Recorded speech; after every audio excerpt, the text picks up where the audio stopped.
So good evening, everyone. Thank you so much once again for joining in. This is session one as we begin today.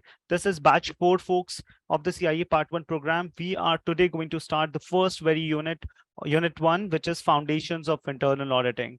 This is a very interesting topic to start with, folks. Today, as we begin our journey on the CIA exam preparation, let me just quickly set on the overall weightage of the overall program. So overall part one, if you see, this is splitted across 8 units. There are total 8 units that we need to cover. Unit one is Foundation of Internal Auditing, and the indicative percentage for this individual single unit is 15%. Folks, how many questions we need to attempt in the examination for part one? Anyone who could recall from the orientation program? Total, how many questions we have? 125. 100 150. 150, or is it 125? Is it 100? Which one is it? 125. This is 125 MCQs we need to appear, right?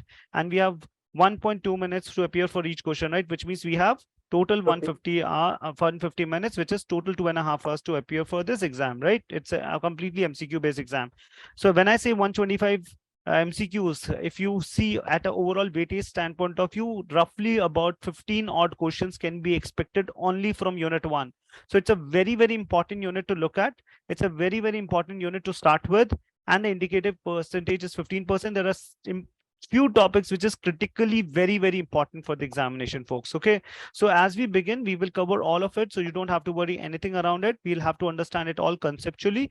Unit one is where we start today, Foundation of Internal Auditing. As we move forward, there are other 7 chapters that we'll cover throughout the journey, folks. This weightage is only indicative. I've said that in the past also when we have done orientation. The percentage is indicative. It doesn't mean that, okay, if it is mentioned 15%, then you multiply 125 into 15%, which means that, okay, it is mandatory to receive whatever, it's 15 odd questions. No, it is not that. 15 to 18 questions. It may be less, it may be more also. These are indicative weightage percentage. But yes, as we move throughout the journey, we will of course understand that, okay, which topics are very important. And with that, let's quickly take a look on what we are going to learn today, folks.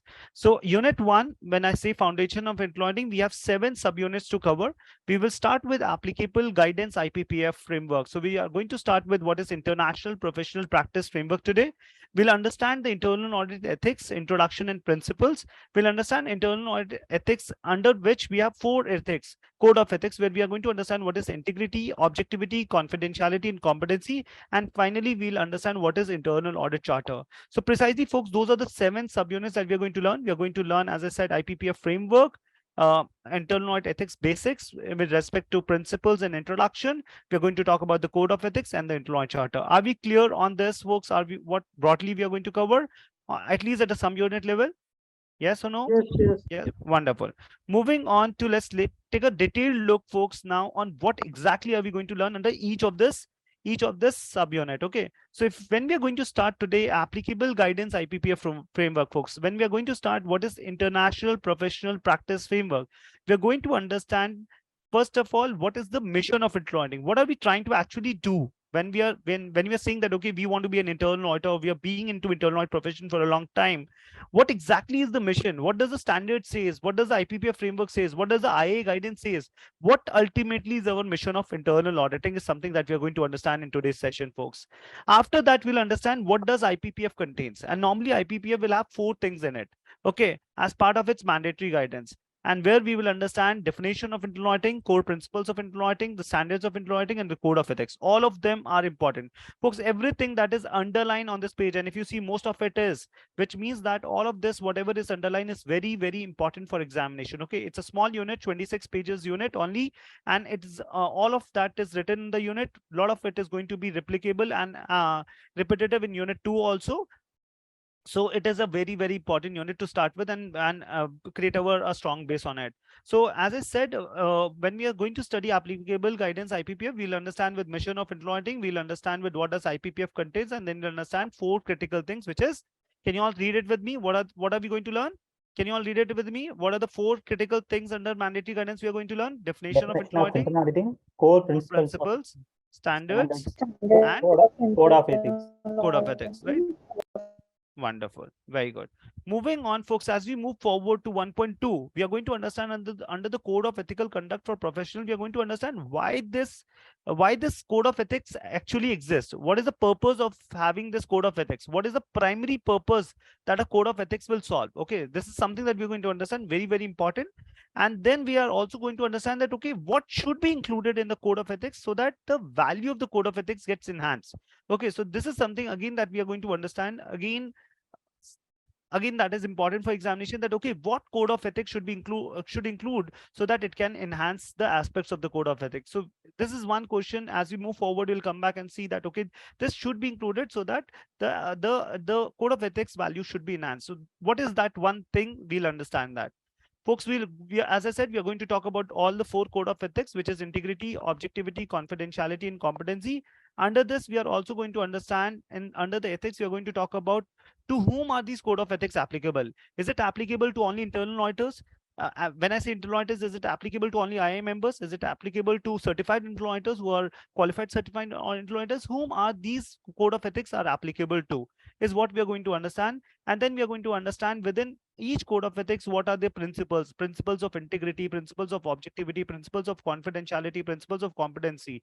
And in what scenario, which which code of which code of ethics or which code of ethics will get impacted? Okay, which code, what would lead to violation of, let's say, integrity? What would lead to violation of objectivity? What would lead to violation of confidentiality? What would lead to violation of competency is something that we are going to understand. Again, very, very important for exam, folks, wherein multiple types of questions are asked in the examination, and we will, as we move forward, we'll also practice around these MCQs once we have covered the content through examples, through different scenarios, that okay, what should be the right answers. If they depending, as we move forward through the journey, we will see and we'll test those concepts also once we learn them. Okay, so we are going to learn this, and then finally the last and most important topic is employee charter, where we'll understand what is the purpose, authority, and responsibility of the employee charter. And we'll also understand recognizing mandatory guidance in the employee charter. So what is mandatory guidance is what you're going to learn. And then it is important to recognize mandatory guidance in the employee charter is again a requirement of the standards, is what we're going to understand today. Are we clear, folks? Broadly, what are we going to learn today? Is everyone clear? Yes or no?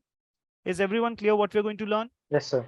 All right, great. So what we are going to do, folks, is as we proceed on the sessions, as we complete each of these topics, we will come back on this slide. Eventually, before we wrap up today's session, we will come back on the slides and we will talk, okay, do you remember mission of employing? Do you know what is definition of employing, at least on the keywords? Are you clear on the core principles? What are the 10 core principles that we're talking about? What are the standards? We are going to talk about it, okay? And we are not going to look at the content. We are not going to look on the content, folks. We are going to look at the slides, and then we'll try to recall, okay, whether we have understood it properly or not.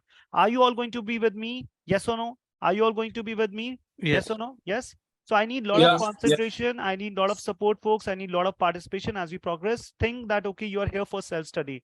Think that, okay, I'm helping you only from a point of view to help you to drive out on the concept, helping you to understand, helping you to cover, and this is more like your self-study. This is where you're going to understand, conceptualizely understand. Okay, you don't have to memorize anything, you have to conceptually understand. What does it mean? Logically understand. Okay, let's move forward. Let's move forward, folks. What we are going to do, folks, we are going to first cover our conceptual understanding with the help of presentation slides. As we begin today's journey, we will begin our understanding with the help of presentation slides, and then we will also cover the GLIM content. I'm okay to cover GLIM content later, but GLIM content would be more like going through the content and getting more confidence on our concepts with more detailed understanding. But before that, it's very, very important to understand the concepts, and with what understanding the concepts, we'll use the presentation slides. Okay. Okay, is everyone with me once again? Yes, great. Yes. Great. So let's start with IPPF, folks. Let's start with IPPF. It is called as International Professional Practice Framework. Can you all repeat with me? What is IPPF stand for? Can everyone repeat with me? What does IPPF stand for? IPPF stand for International Professional Practice Framework. Wonderful. Folks, International Professional Practice Framework has two important things. Okay, it says International Professional Practice Framework, IPPF, contains two things, which is called mandatory guidance and recommended guidance. Can you all say that with me? IPPF contains what? It contains mandatory guidance and the recommended guidance. Right? Wonderful. Now, what is in the mandatory guidance, folks? And this is very, very important as we proceed and as we understand. Mandatory guidance has 4 things as we begin when we started that, okay, what we're going to learn today. Within the mandatory guidance, it says that, okay, we should have a clear understanding of definition of internal auditing.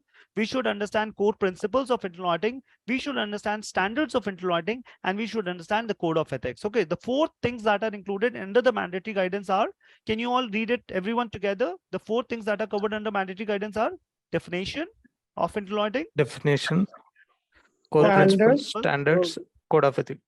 okay, wonderful. Definition of internal auditing, core principles of internal auditing, standards of internal auditing, and the code of ethics. Similarly, under the recommended guidance, we have implementation guidance and supplemental guidance. What is it? Implementation guidance. What is supplemental guidance? We'll understand. What is definition? We'll understand. What is standard? We'll understand. We'll understand everything. Don't worry. But at this point of time, are you clear? What does IPPF contains? IPPF contains mandatory and recommended guidance. Within mandatory, we have 4 things, which is definition, core principles, standards, and code of ethics. And recommended guidance have implementation guidance and supplemental guidance. Okay. And of course, and overall, we have the mission of internal auditing. So let's look at what is the mission of internal auditing, folks. What is the mission of internal auditing? The mission of internal auditing is to enhance and protect organizational value. Okay, what is our mission, folks? As an internal auditor, what is our mission? Our mission is to enhance and protect organization value. And how do we do it? We do it by providing risk-based, objective assurance, advice, and insight. Folks, as we move forward, we'll understand every word that is written in this particular line. Okay, what do you mean by objective? What do you mean by assurance? What do you mean by actually advice and insight, which is part of our consulting engagement? Okay, this is something as we move forward and we build our concepts, as we by the time we'll cover whole of content, we'll understand each of these words. But at this point of time, I want you to all read this out. What is our mission of internal auditing? And in the examination, if the examiner is asking you, what is the keyword? It would be enhance and protect organizational value. Can you all read it with me? What is the mission? What are we trying to do, folks? We're trying to enhance and protect organizational value by providing risk-based and objective assurance, advice, and insight. Right. So very good, folks. So let's try to understand on this single point of time, what does it mean? What does it mean, folks, when I say, okay, enhance and protect organization value? Can we do anything and everything in the company, or our role is more on the GRC side? Our role is more on which side of it? GRC. Yeah, GRC. Folks, what is GRC? GRC stands for governance, risk management, and control. Okay. So those are the 3 things. And if you see overall governance, overall risk management, overall control, this is all risk related aspects that we're talking about.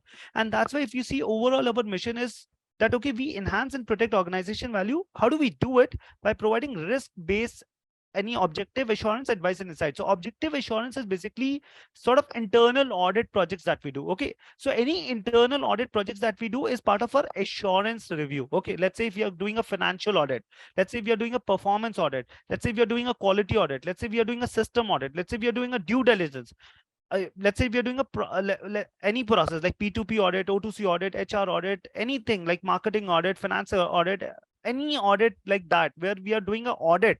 When we are using the word audit, internal audit, it means that we are doing an assurance engagement. Are you all clear? Are you all clear? Yes or no? Yes? Yes. And when we are saying, okay, we are supporting companies through facilitation. We are supporting companies through advisory. We are supporting companies through giving insights. Okay, this is what you need to do. We are giving people recommendations. Okay, those are part of our consulting engagements. Are you all clear? So there are 2 types of assignments that we do normally. One is called assurance, and the second is called consulting. Assurance is when we do internal audit reviews, and consulting is when we kind of recommend, when we advise, when we give insights, when we facilitate, when we provide trainings to people, when we help them to kind of develop some things, let's say maybe a risk management framework kind of a thing. That is all around the consulting side of it. Are we clear fundamentally what is assurance, what is consulting? Everyone, yes or no? Yes? Yes, sir. Great. Yes, So sir. what are we doing? Are we all now clear? What are we doing? We are enhancing and protecting our... Sorry, please go ahead. Yeah. Sorry, Arpit. Can you give any examples, more examples on assurance and consulting? Just, or let me put it that way. So when you say assurance, if you are reviewing any processes or a department, say like a finance or a P2P, that would be your assurance. And when you don't do internal audit, but you provide any insights in or recommendations to business, like how a business should run, how a process should be developed as part of your risk profile and all, that would be your consulting? This is absolutely correct. This is what we said just now. Okay. Absolutely. Just wanted to know. Thank you. No Thanks. worries. Great.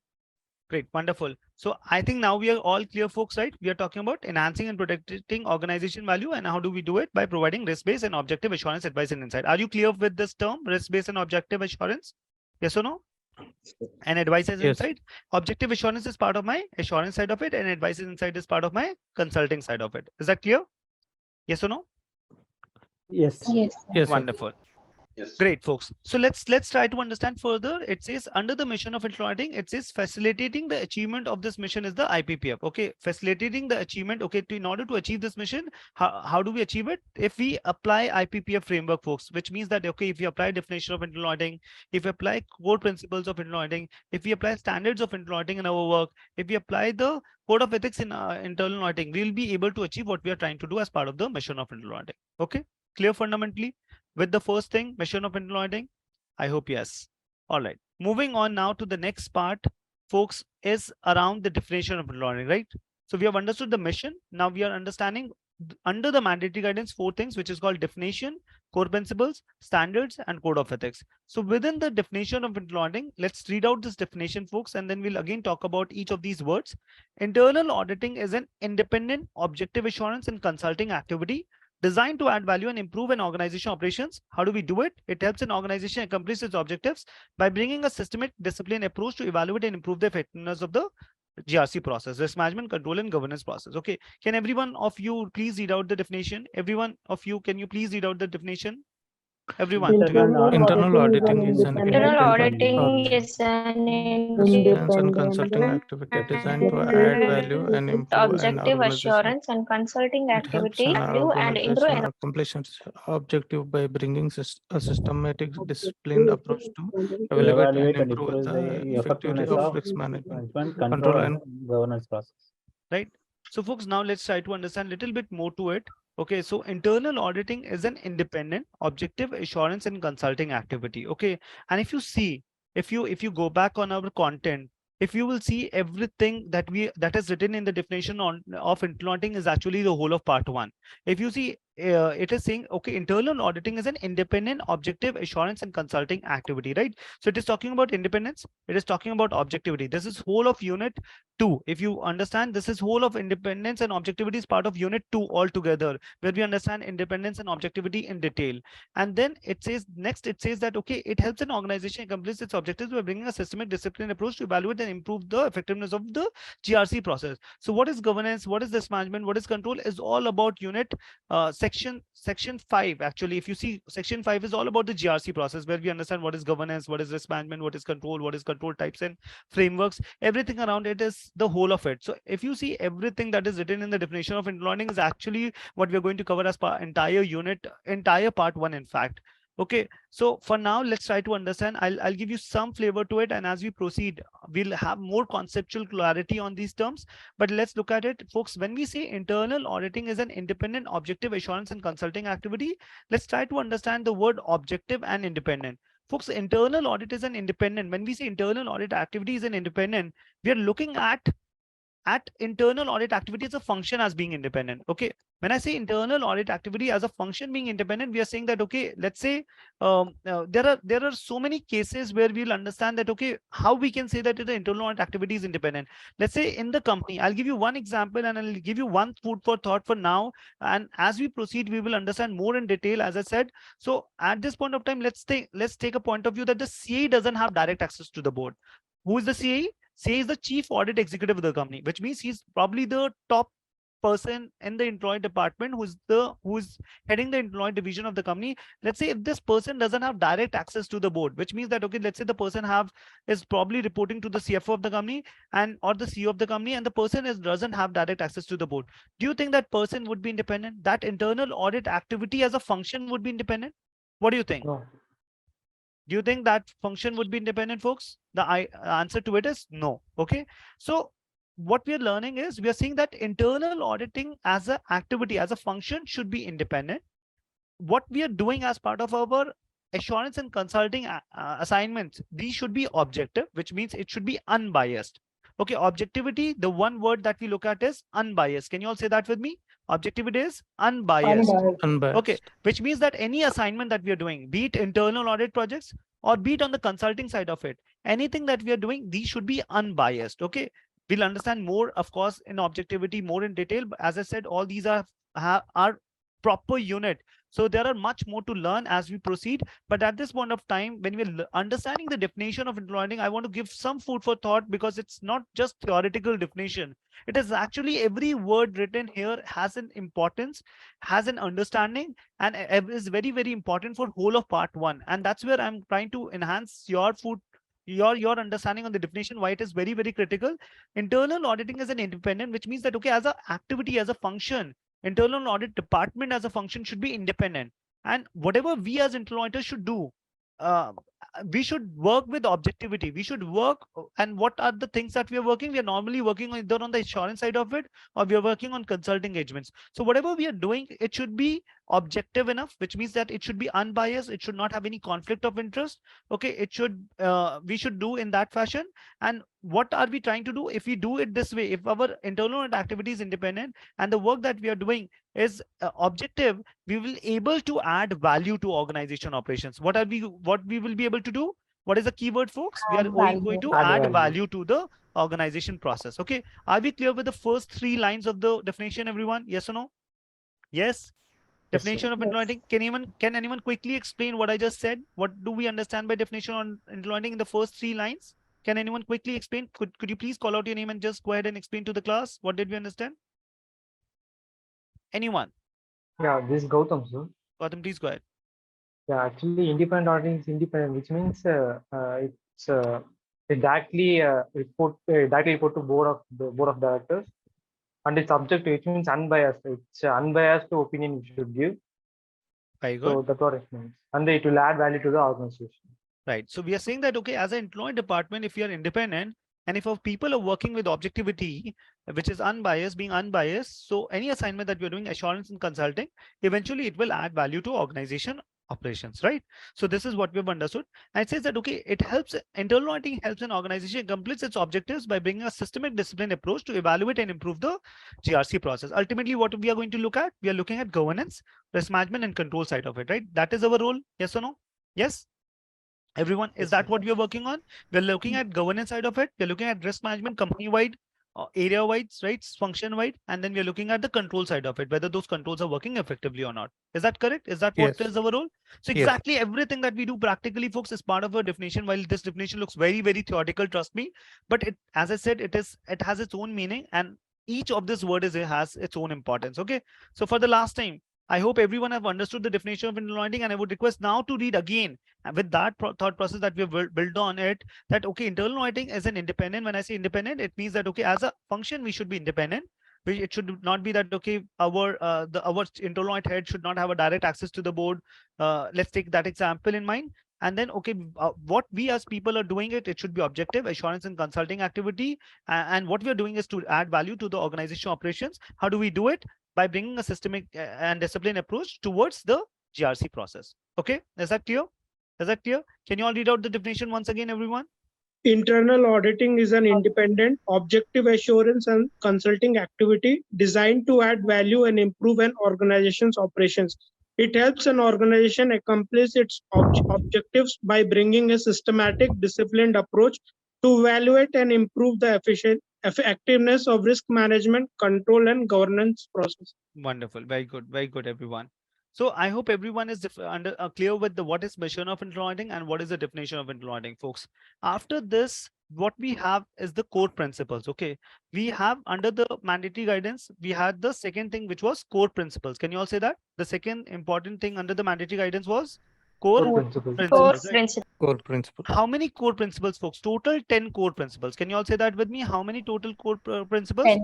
Total 10 core. 10. Okay, wonderful. 10. Folks, total 10 core principles. Again, you don't have to learn these numbers at all, but it just gives you a little bit more perspective and a little bit more confidence when you have these conversations and when you build on a concept. So it will give you, okay, there are total 10 core principles. Again, you don't have to learn any one of them, but you have to understand them. Okay. So the first one is demonstrate integrity, folks. The first one is we should be able to demonstrate integrity in our work. Folks, for integrity, there is one keyword which says trust. Can you all say that with me? The first one of the keyword is trust.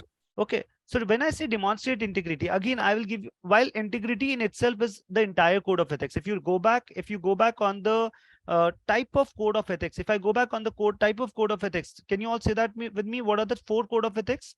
The 4 types of code of ethics are integrity, objectivity, confidentiality, and competency, right? Right. So the 4 types of code of ethics are integrity, objectivity, confidentiality, and competency. Right. The 4 types of code of ethics, if I have to look back on it, one of it is also part of the core principles, which is that, okay, we should demonstrate integrity. Whatever we are doing, okay, it should have a trust related factor in it. What we are doing is, it should not be unethical. It should not be illegal. We should not become a party to an illegal act. Okay. So we should demonstrate integrity in our work. Is that clear? Are you all clear broadly? Demonstrate integrity. What does it mean? As an internal auditor, we should demonstrate integrity in our work. Is that clear? Yes. The first one? Yes. Wonderful. The second thing, the second core principle, folks, is that, okay, we should demonstrate competence and due professional care. What does competence means, folks? Competence means that we should have adequate knowledge, skill set, and competency when we are working for something. Okay. Let's say if we are doing an internal audit project for a P2P area, then we should be competent enough to do that audit. Okay. Let's say if we are doing an internal audit for a ITGC area, then we should be competent for that area. Okay. So what we're learning is, as a core principle, we are saying that, okay, we should demonstrate competence in the work that we are doing, be it on the assurance side of it, be it again on the consulting side of it. And then we should perform the work with due professional care, which means that, okay, we should work with sufficient care in our all assurance and consulting engagements. So we should demonstrate competence and due professional care. Are we all clear with the second core principle, everyone? Yes or no? Yes. Okay. Satya is asking, what is P2P? Very good. No, peer-to-peer, no, absolutely wrong, folks. Very good that I'm getting this question. Folks, P2P is procure to pay. Okay, procurement to pay. All those who doesn't come from internal audit background, P2P, O2C is order to cash. Okay, order to cash. So what is P2P? Procure to pay. Whenever a company is probably getting into a procurement cycle to the payment cycle, okay, which means that, okay, how do I procure to how do I pay to my vendors as part of my P2P? How do I receive an order from the customer to how do I sell and then finally collect the money as part of my O2C cycle? These are 2 key business value chain that would be seen in any company. Okay, so sorry about that. If correct me if I'm wrong, P2P is like nothing but it is an integration of purchases and accounts payable system for risk management. No? Can you please integration of purchases and it is a integration of purchase and accounts payable system, P2P. So definition. No, I would say I'll put it very simple, that this is a key business value chain, which starts with that, okay, how do I look at my budgets on the procurement side of it, to how a user is a purchase acquisition, to how a vendor is selected in the company, to how a purchase order is raised, to how we receive the material, how we do the invoicing, how do we make the payment, and then how do we do vendor reconciliation level thing. So it's a complete P2P cycle, which is how do I get a request to purchase, to how do I finally do everything in the between and then finally make the payment to the vendor. Okay, it's a complete business value chain. Okay, great. O2C is order to cash. Okay, which is the other one? Lakshmi is asking. This is order to cash. Folks, don't worry. We'll come on these areas as we will cover during much later part of the cycle when we'll understand the business processes of the company. We have a specific Excel file which tells what are the process and what are the sub processes across companies generally that we see. So you don't have to worry, people who doesn't come with that experience. You don't have to worry. You will get as you move stage by stage, you will have a complete clarity on this whole of idea. Okay, so let's come back on it. So what we are learning is, we are learning the second core principle is that we should demonstrate competence and due professional care in our work. The third one is objective and free from undue influence, folks. Third one is objective and free from undue influence. Again, which is independent. So our role, our work should be objective, which is unbiased, and it should be free from undue influence. It should be independent. our workforce, again, fourth one is that it should align with the strategies, objectives, and risk of the organization. Can I start working for the company and it doesn't align to the organization risk? It doesn't align to the organization strategies, folks? Is our work has to be aligned with the organization strategies? Yes or no? Yes. Is our work should be aligned to the organization objectives? Yes or no? Yes. Yes. Is our evaluation should be around the organization level risk or not? Yes. Yes. So our work should, of course, should align with the strategies, objectives, and risk of the organization. Folks, very, very important is appropriately position and adequately resource. What is appropriately positioned, folks?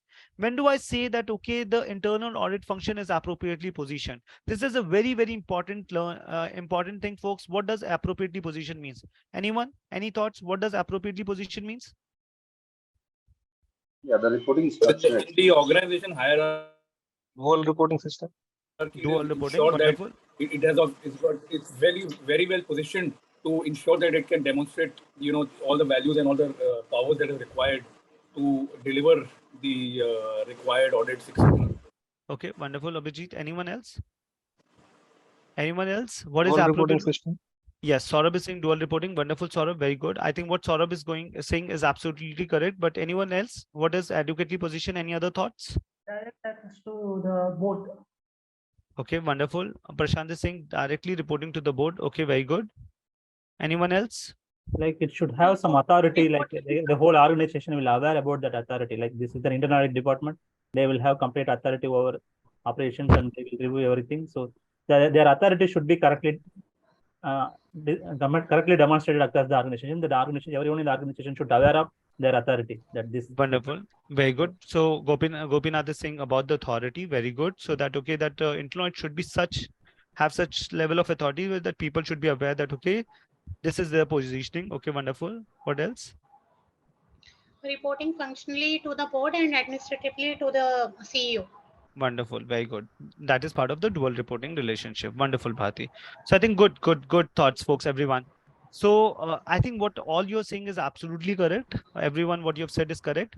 But when I say appropriately position, it is when we are talking about the dual reporting relationship. Okay, while all of you that you've said, I think what Gopinath said also around that, okay, we should have an authority. We'll understand when we are going to learn internal audit charter that, okay, what does it says? Okay, it says basically that, okay, internal audit department should have unrestricted access to the property, to the files that we're looking at, to the information that we want for, which is required in the course of business or course of engagements, right? So we'll understand that that is normally demonstrated through internal audit charters in the company. Okay, but when I say it should be appropriately positioned, which means that employee activity as a function should be appropriately positioned, which means that the CA should have direct access to the board. Okay, CA should have a dual reporting relationship, which means that functionally to the board and administratively to the senior management, preferably to the CEO of the company. Okay, can you all say that with me? What does appropriately position means? It means that CA should have direct access to the board. Second is how does it happen? By having a dual reporting relationship. Can you all say that? By having a dual reporting relationship. Dual reporting relationship. What is dual reporting relationship? Functionally direct access to the board and functionally to the CEO of the company. No, functionally to the board and administratively to the CEO of the company. Can you all say that? Functionally to the board, administration to the CEO of the company. Now, what does functional reporting means? Anyone? Any thought what does functional means? What does functional means? And what does administrative means? Anyone? Functional is nothing but how they are gonna perform the audit and what is the scope and all. They should discuss with the board, like how they are gonna operate the proceed with the internal audit. And administrative is nothing but like what is happening and it reporting to the CEO of the company. Okay. Any other thoughts? I think more of like during the phase of the audit, they will be connecting more with administratively with the team there, and the risk and the results which have been identified would be reported to the board on a periodic basis. True. Okay. Any other thoughts? Any other thoughts, folks? Okay. Can I quickly hear the word yes? Is everyone with me? Yes or no? Yes. Yes. Now, this is very, very important. Yes. Please hear me out when I'm saying functionally to the board, while again, what you're saying, good thoughts, but let's try to understand who should approve the employee charter of the company. It should be the board or it should be the CEO of the company? It should be the board. Who should approve the risk-based internal audit plan that is prepared by the internal audit function? It should be by the board or it should be by the CEO of the company? It should be by the board. Who should decide the compensation of the chief audit executive of the company? Should it be the CEO of the company or should it come from the audit committee or the board? It should be from the board or the audit committee, right? So all of these things, all of these things are basically part of the functional reporting relationship, okay? Which means that, okay, if I have to get my internal audit plan approved, I will go to the board, not to the CEO of the company. I'll probably take CEO's inputs. Sorry, please don't interrupt. Sorry, I can't hear you. This is someone's voice. Could you please, your voice is not clear.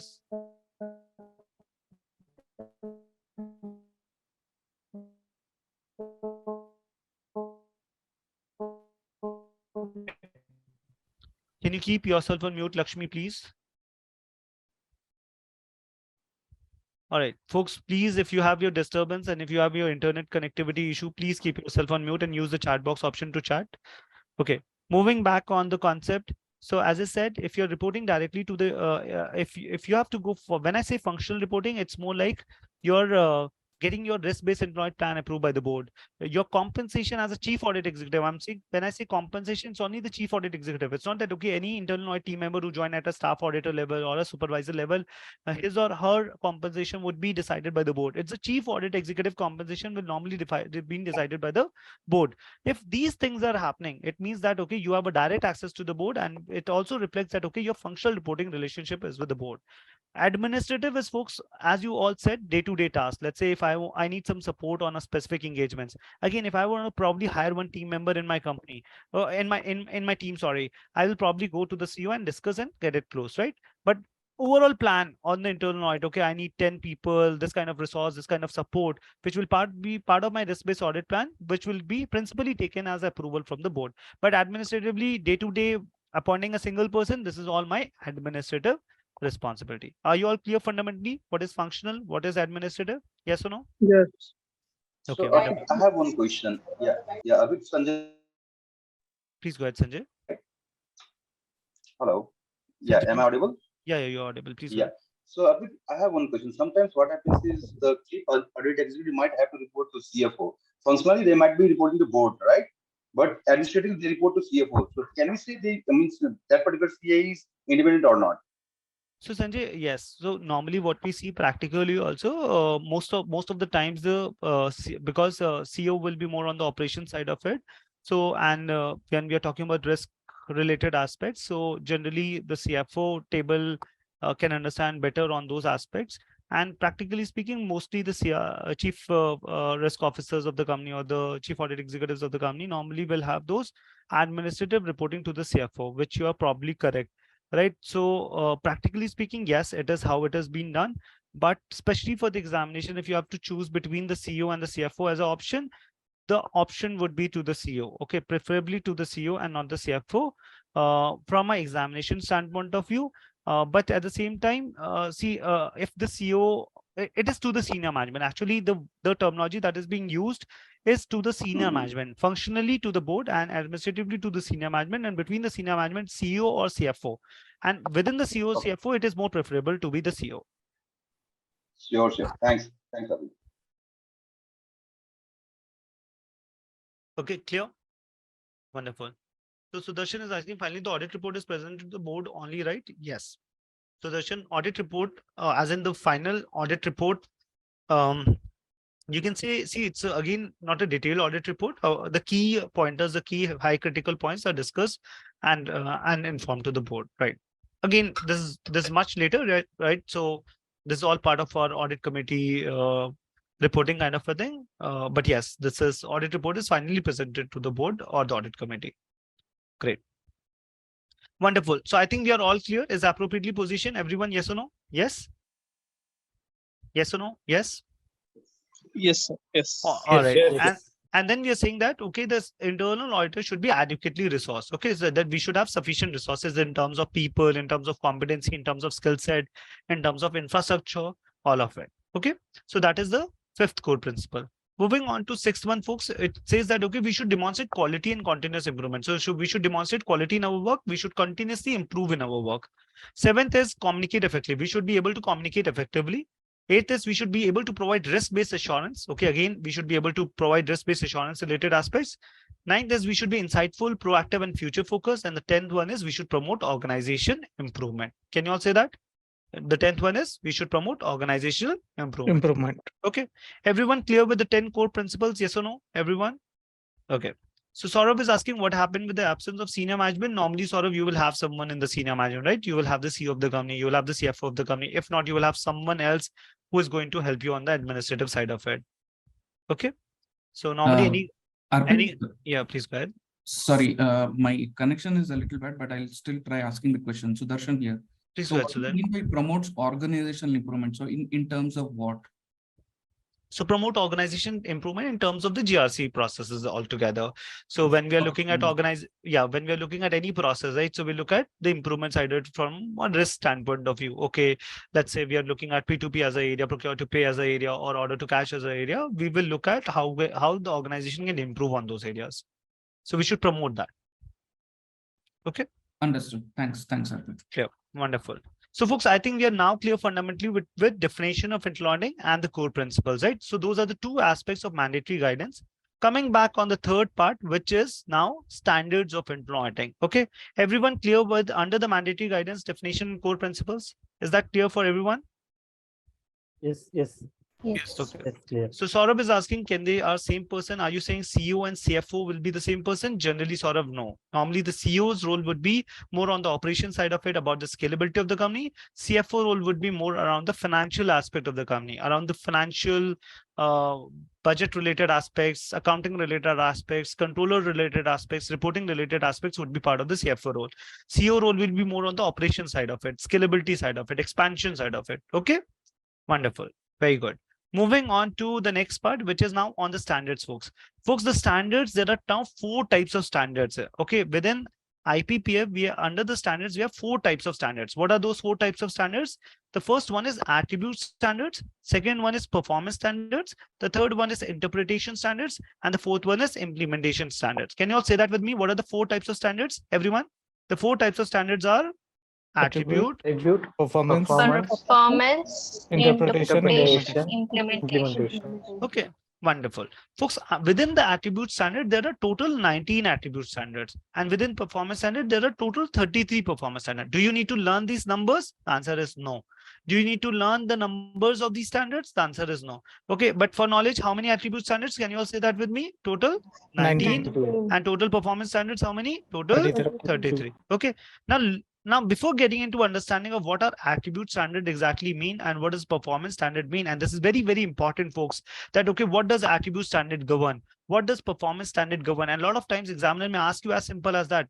But before getting into that, let's try to look at how these attribute standards looks like. Okay, so let's look at these are 19 attribute standards, folks. On this attribute standards, this is the complete slide, which includes all the 19 attribute standards. Okay, so basically it starts with 1000 series. Can you all say that with me? Attribute standards start with 1000 series. Okay.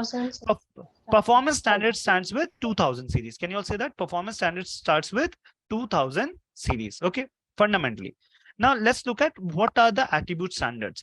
Folks, the attribute standards will talk about the purpose, authority, responsibility related aspects, recognizing mandatory guidance in the Android Charter, independence, objectivity, organization independence, direct interaction with the board, just like we saw that we discussed, right? CA should have direct access to the board. Is that what we have understood? Yes or no? Yes? Yes. Okay. CA's roles beyond internal auditing, individual level objectivity, proficiency and due professional care, continuing professional development, QIP related aspects is all part of attribute standards. But let's see what is in the performance standard, folks.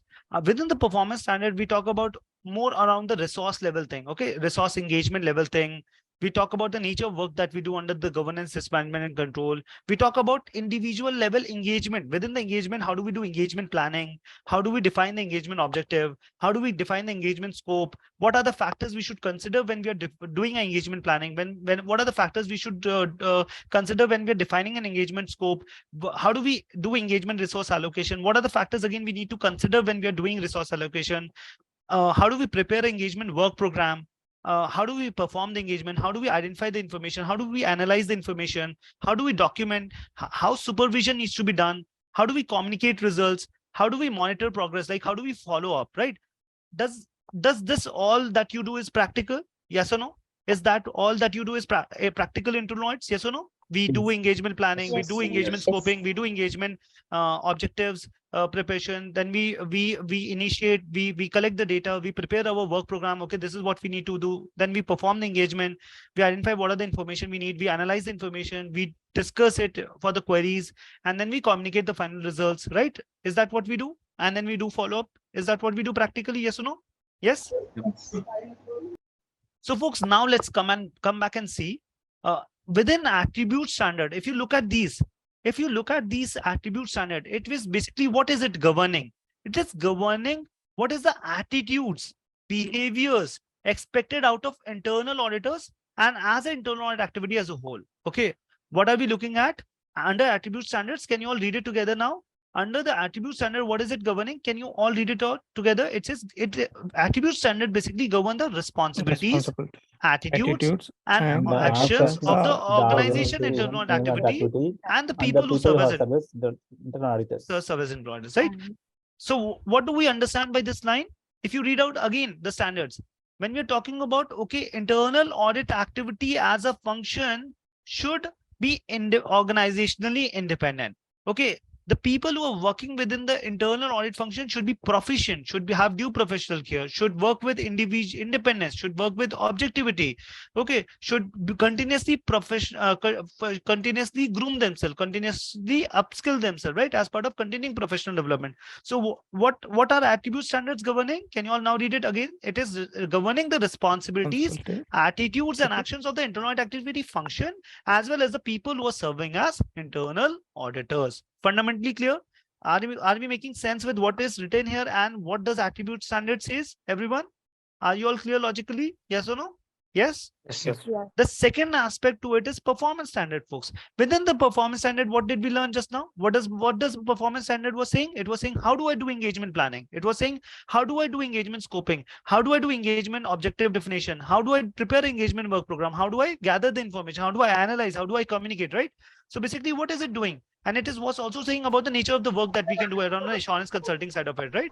So performance standard is governing the nature of the internal audit activity and providing the quality criteria for evaluating the internal audit performance, right?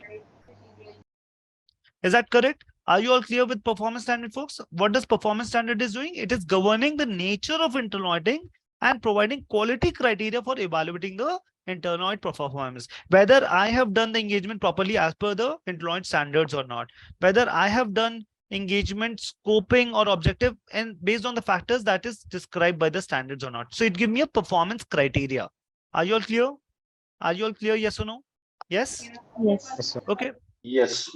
Wonderful, folks. Great. So I think we are fundamentally clear what does attribute standards are governing. These are governing. Can you all read it once again together for the last time? Attribute standard is governing the responsibilities, attitudes and organization of the actions of the organizations of the internal audit activity and the people who serve as internal auditors.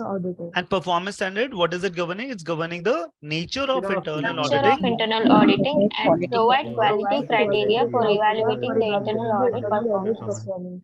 Wonderful. Very good, folks. Now, within these attribute standard, performance standard, let me just throw a little bit more light, folks.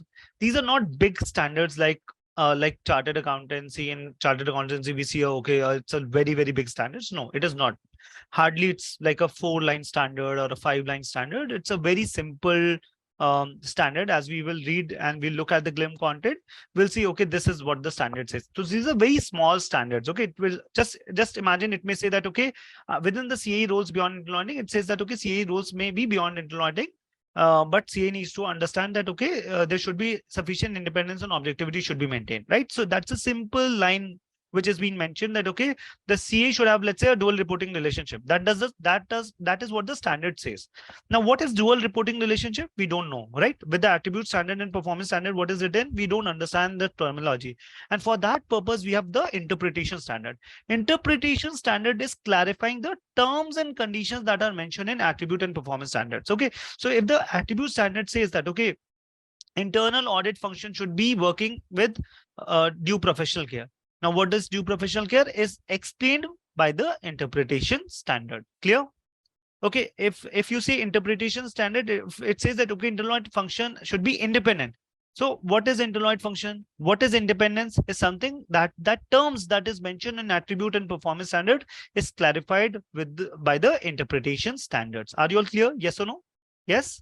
So what is interpretation standard? Can you all say that? Interpretation standards clarify the terms and conditions that are mentioned in attribute and performance standards. Okay, wonderful. Folks, the last one is which standard expand upon other category of standards. Okay, so it is the implementation standard. Implementation standards expand upon other category of standards, which is attribute and performance. Basically, this implementation standard will exactly provide that, okay, this is what is the requirement applicable for a specific assurance and consulting services. Okay, so it's basically the implementation standard which will provide requirements applicable to assurance and consulting services. Can you all read it together? What is implementation standard? It provides requirements that are applicable specifically to assurance and consulting services. And it also, another keyword for examination is which standard expand upon the other category of standards. Is it attribute? Is it performance? Is it interpretation? Is it implementation? What is your answer? Implementation. Okay. Folks, I have 3 questions important for you, and I would request before getting into that, a quick yes. Is everyone with me? Another key 3 learnings from examination point of view. Are you all with me? Yes or no? Yes? Yes, sir. Yes. Wonderful. So, Hi Arpit, can you please explain expand upon? What does it mean? So expand upon, it means that within attribute standard or within performance standard, whatever is written, okay, let's say in attribute standard or in performance standard, it's talking about specific assurance kind of a work, risk management kind of a work, control kind of a work. Implementation standard will expand and say that, okay, within assurance, this is what you need to do. Within risk management, this is what you need to do. So it is more like the implementation standard will again, see, interpretation standard was just clarifying the term. What is risk management? What is control? Okay. But how do we do risk management? How do we do control is in the implementation standard. Does that make sense now? Yes or no? Yeah, thanks. Right. So it's more like implementation standard. It provides requirements that are applicable, or how do we do those things is part of the implementation standards. Clear? Okay. Wonderful, folks. For the examination, now we have 3 things important to learn.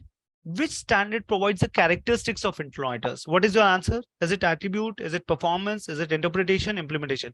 When I say characteristics of internal auditors, what is expected out of internal auditor behavior, attitudes, action? Is it the attribute? Is it okay?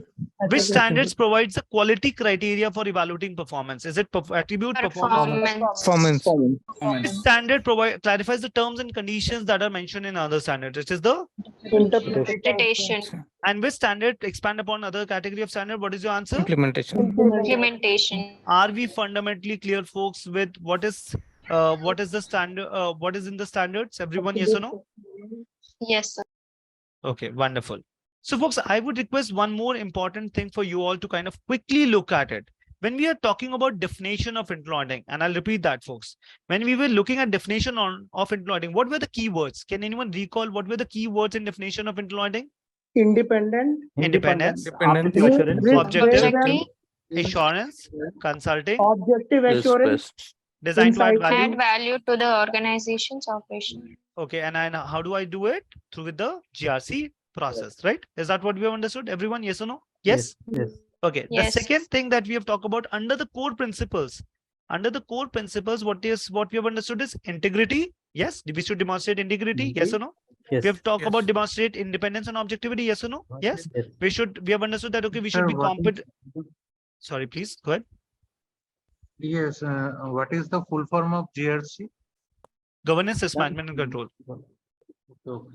Okay. Thank you. So great. No worries. So again, going back, core principles, folks, what are the 10 core principles we have understood? Demonstrate integrity, demonstrate independence and objectivity, should demonstrate competence and due professional care, yes or no? And then appropriately position, adequately resourced, right? Yes or no? Aligned with strategy. Aligned with organizational objectives. right? All right, and should be proactive, future focused, insightful, provide risk-based assurance, should be promote organization growth, promote organizational growth and improvement, should be communicate effectively, all of that, right? But the key ones, the starting ones was independence, objectivity, competence, due professional care, appropriately position, right, and adequately resource. Is that what we have understood? Yes or no, everyone? Yes. yes, Right. Yes, So sir. so now can you see these terms in the standards, everyone? Yes or no? Independence, can you see it here? Can you see objectivity here? Yes or no? Can you see that, okay, direct interaction with the board, which is appropriately positioned? Yes or no? Yes. Can you see proficiency? Can you see due professional care? Yes or no? Competence, due professional care, everyone? Yes or no? Yes. Yes. Right. Wonderful. And then can you see within, Quality assurance also. yes, can you see within the nature of work? Are you clear? Okay, governance, risk management, control, which is part of your definition of internal auditing? Yes or no? Yes, it was there. Independent, objective, again, which was in definition of internal auditing. Can you see in the standards? Yes or no? Yes. Yes. Okay. Okay. And then within the code of ethics, what were the 4 code of ethics? Integrity, objectivity, Competency, and confidentiality, right? Again, those are part of your core principles also, right? Confidentiality, demonstrate integrity, right? Objectivity, those are also part of your core principles, right? So now my next question, and why I was saying all of it, is within the mandatory guidance, what were the 4 things? What were the 4 things within the mandatory guidance, folks? Definition, core principles, Definition, core principles, standards, code of ethics. right? If the examiner is asking you that, okay, the internal audit activity function is complying to the standard and code of ethics of the company, does it mean that they're complying to the IPPF framework as a whole, or they need to come, or it is required that, okay, internal auditors should comply with definition, core principles, standards, and code of ethics, all 4, and then only they are going to comply with the IPPF framework? What is your thought? It should comply to all 4. It should comply to any 2 standard and code of ethics also. It is fine. All 4. All 4 Should comply. All 4. Should comply all 4. So can you all 4 repeat? because it is mandatory guidance. All 4 should be compliant. standards. So can folks, you repeat the question once again? the question is that Yes. what we have understood is under mandatory guidance, what are the 4 things? 4 things are definition, standards, core principles, code of ethics. Code of ethics. Wonderful. So if the examiner is saying that, okay, the internal audit function was complying to, let's say, the standards and code of ethics of the company, standards and code of ethics, what is being prescribed by internal audit IIA, does it mean that, okay, it's complying to whole of IPPF, or it needs to follow all 4 definitions, standards, code of ethics, core principles, all 4? What is your All 4 because it is All mandatory guidance. it is under mandatory guidance, right? Now, another important thing, folks, I think most of you are saying all 4. So, folks, all you need to know is one important thing, that definition and core principles are embedded in the standards and code of ethics. Okay. What did I just now said? I said that. Can anyone repeat? What did I just said? I said that the definition and core principles are embedded in the standards and code of ethics. Wonderful, right? What does it mean? What does it mean? If we are following the standards and we are following the code of ethics, it means that we are complying to the definition and core principles automatically. Are we clear? Yes. Are we clear? Yes. Is that what we have just now understood? What was under the definition? I'll repeat that. What was under the definition? Independence, objectivity, right? Assurance, consulting, add value, GRC process. Those were the keywords. Is it all there in the standards, sir. everyone? Yes or no? Within the core principles, integrity, objectivity, due professional care, appropriately positioned, competent, right? All of it is part of your standards and code of ethics. Yes or no? Yes. So that is where the next and most important line comes in, which is here an important note. Can every one of you read this note together? The core principles and the definition of internal auditing are encompassed in the code of ethics and the standard. Thus, conformance with the code of ethics and the standard demonstrates conformance with all mandatory elements of the IPPF framework. Can every one of you read it once again, everyone together? The core principles, the definition of internal auditing, And definition of internal auditing are encompassed in code of ethics and the standards. and the standards. Thus, Thus conformance Code and the standard Code and the demonstrate with the standards code and the demonstrates standard demonstrates conformance conformance with all mandatory elements of of the IPPF. IPPF. Okay, wonderful. So logically clear so far, everyone? Yes or no? Okay, Yes, great. yes, sir. Wonderful. So what are the key learnings so far? I'll take a quick pause. What are the key learning for folks till now? What is the mission of internal auditing? What is the keyword? Can everyone of you read it together? It is enhance and protect Enhance and organization. protect organization value by providing risk-based and objective assurance. Advice and insights. Wonderful. What was the definition of internal auditing? What are the keywords? Independence, objective, Independence, objective assurance, consulting activity, and add value and and the improve GRC organization process. operation. And the JRC process. Yes. Okay, wonderful. We are clear on the keywords and the core principles: integrity, competence, due professional care, independent, objective, okay, appropriately positioned, right? Quality and continuous improvement, which is part of a QIP also. We'll understand much more in detail for QIPs much later. We'll understand all of it, everything. Don't worry. Okay, and then are we clear on the important note that core principles and definition are embedded, encompassed within the standards and code of ethics? So if you're seeing standard and code of ethics are being complied, which means that definition and core principles would automatically be complied. Clear? Yes or no? Yes. And we're clear with the 4 types of standards. Yes or no? Yes. Attribute, performance, interpretation, and implementation. Interpretation, Right? implementation. Which standard expand upon another category of standards? It is the Implementation. Which standard clarifies the terms and conditions? Interpretation. Which standard? Interpretation. Okay, that the last voice, someone who's was last voice, keep yourself on mute, please, because your internet looks not to be very good and it's slightly disturbing the class. Absolutely sorry for that. Okay, moving on. Which standards governs the nature of internal audit activity and provide the quality criteria? Performance. Okay, which standards govern the attitudes, behavior, actions expected of the internal audit activity as a function and the people who serve as internal auditors? Which standard provide the characteristics of the internal auditors? Wonderful. Wonderful, folks. So far, are we clear on the basics? Yes or no? Yes. Wonderful. Yes. Wonderful. So let's move forward now, folks. Let's move forward now. We are starting with understanding on the code of ethics. Okay. We are understanding the code of ethics. The first thing that we are saying is why this code of ethics exists altogether. Okay. What is the purpose of code of ethics? And within the purpose, folks, we are talking about a primary purpose of code of ethics. What are we saying? We're talking about the primary purpose. Can you all say that? What are we talking about? Primary purpose. Okay. So there could be multiple purposes of the code of ethics. There could be multiple value addition, but there's primary purpose, primary value addition, and then there are other value additions or other purposes. Okay. What is the primary purpose of the code of conduct? It is to promote ethical culture among professionals who serve others. Okay. Basically, the keyword is promote ethical culture. Can you all say that? What is the primary purpose of having the code of ethics? It is to promote ethical culture. Okay. Promote ethical culture. Okay, wonderful. Folks, what are additional functions of a code of ethical conduct or additional purpose of the code of ethical conduct? It says that, okay, it should include communicating acceptable values to all members, establishing objective standards against which individuals can measure their own performance, and communicating the organization value to outsiders, right? So in the examination, if the examiner is asking you that, okay, what is the primary purpose of code of ethics? Is it to communicate values to others? Is it to communicate acceptable values to its members? Is it to about evaluating performance of people, how they are doing against code of conduct? Or is it to promote ethical culture? What is your answer? It is to promote ethical culture. So can you all read it, everyone together? Under the reasons for code of ethical conduct, what is the primary purpose? Everyone together, the primary purpose is to promote an ethical culture among professionals who serve others. What are the additional functions of a code of ethical conduct for a professional organization? Can you all read it together?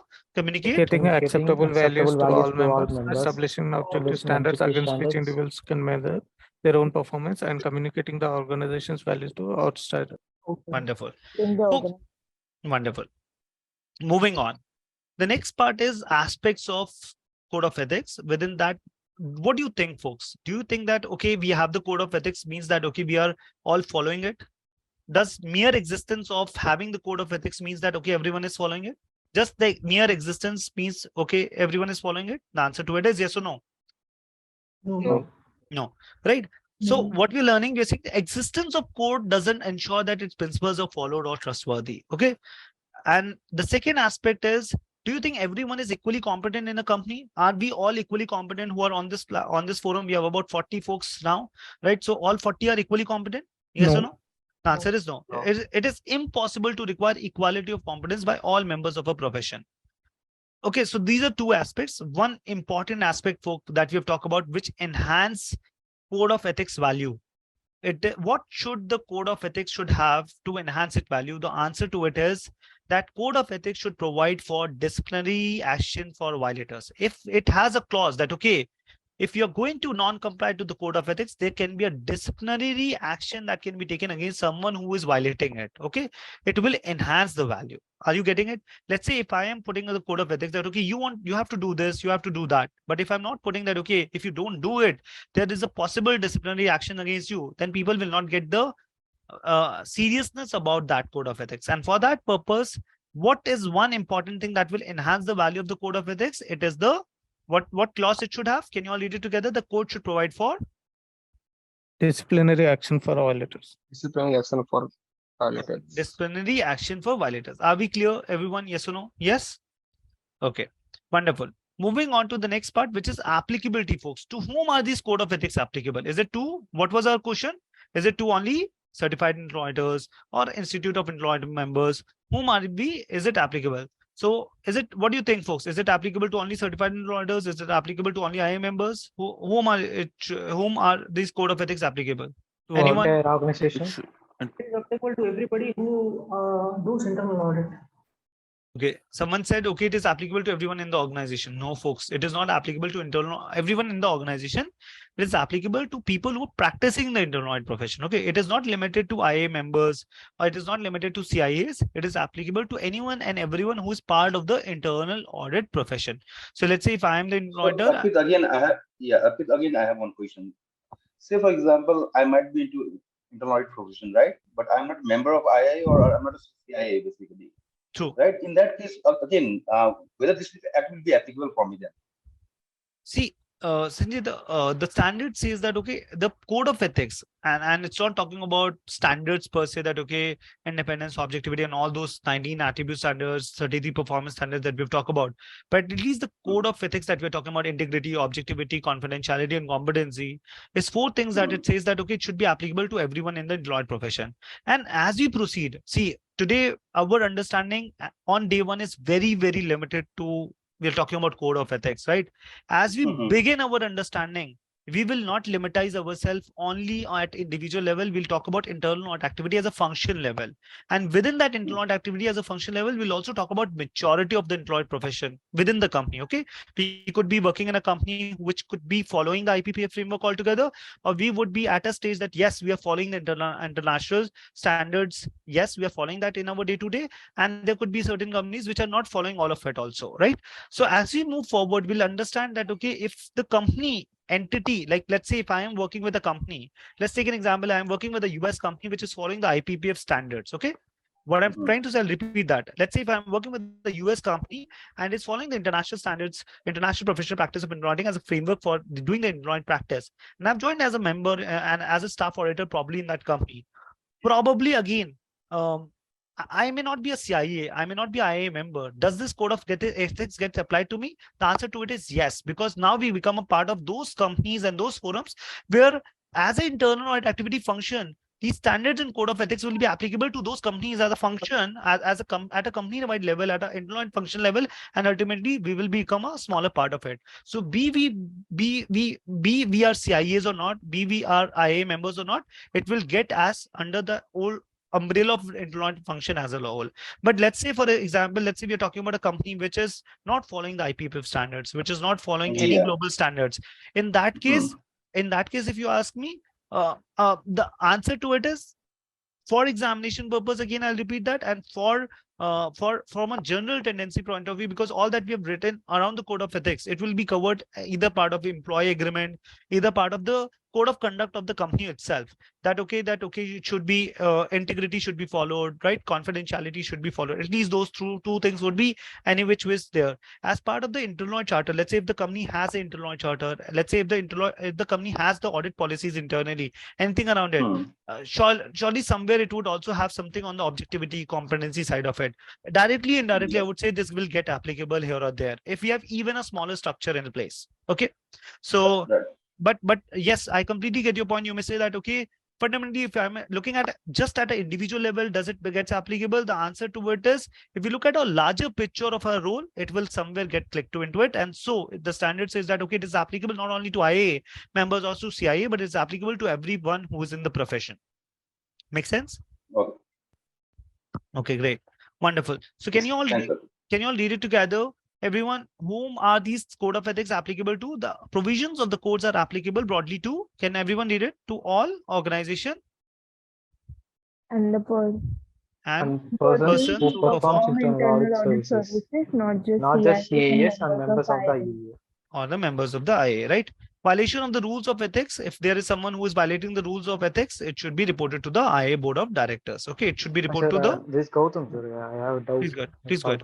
No worries. This IPPF is applicable for mandatorily applicable for what are the organization? What is the criteria, sir?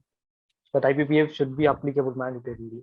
So, okay. So Gautam, see, IPPF as such, the law doesn't say is that, okay, you have to be IPPF complied. Okay. Depending on the country to country law, it talks about having internal audit as a function critically in the company. Okay. So let's say in India, there are certain laws to it as part of the Companies Act 2013, which says that, okay, let's say if a company is having 200 crore above rupees of turnover, then it should have an employed function in the company. I'm giving you just one simple example. Okay, then there are multiple other parameters on a paid up capital, borrowing cost, borrowing loan side of it. There's multiple other factors to it. But so basically different jurisdictions and different laws says that, okay, which sort of company should have employed function or not. That is answer to your question is one, which is around the internal audit as a function or internal audit as an activity should be done within the company. Now, the second thing is as part of good governance practice, as part of other frameworks, internal audit function is a need of the hour. In fact, for a lot of companies which doesn't lead to those turnovers, the promoter-driven companies will look at, okay, there should be, from a scalability standpoint of view and from a process standing point of view, from a risk standpoint of view, there should be employed function. Okay, so that is how the employed function needs get started. Within now employed function, how you can drive the employed function. Now there are two ways to do it. One, how you drive it is as per following the global standards. Okay, taking it up professionally and taking it up from a global standard standpoint of view and driving it that way under all the global guidance. Okay, the other way is not following it. So IPPF is not mandatory, but let's say when you're using the statement that, okay, I am following the global standards, and which means that you're following the IPPF. Okay, and that reflects a lot of reputation, that reflects a lot of ways of working. The way you would be working would be much different from one who is not following IPPF, right? So to answer your question, it is not a mandatory thing. Mandatory is on the internal audit function level or activity level. Okay, these are the companies who have to go through internal audit activity. And how do they do it? There is a choice that they need to make that, okay, they want to follow IPPF framework or not. If they're following it, it increases the credibility, it increases the it enhances the way of working, it increases much more value in the deliverables that you're talking about. And that is the mission of internal auditing. If you remember, what was the IPPF mission? If you go back on the framework, under the mission, what was it saying? It's saying facilitating the achievement of the mission is the IPPF. If we are following the IPPF, we will be able to achieve the mission, which is enhance and protect organization value. Okay, if you're following it, we'll do it. If you're not following it, there could be doing it employed, but it could be not independent, it could not be objective, it could be not be competent people doing it. There could be a lot of problems to it. Are you clear? Makes sense? Yeah, sir. Thank you. Okay, wonderful. Great. So are we all clear with what is the primary purpose, everyone? Another key learning, yes or no? Yes? Yes or no? Yes, sir. Okay. Well, yes. Are you clear? Are you clear, folks, within the code of ethics, what should be there to enhance its value? Yes or no? What is it? It is to provide the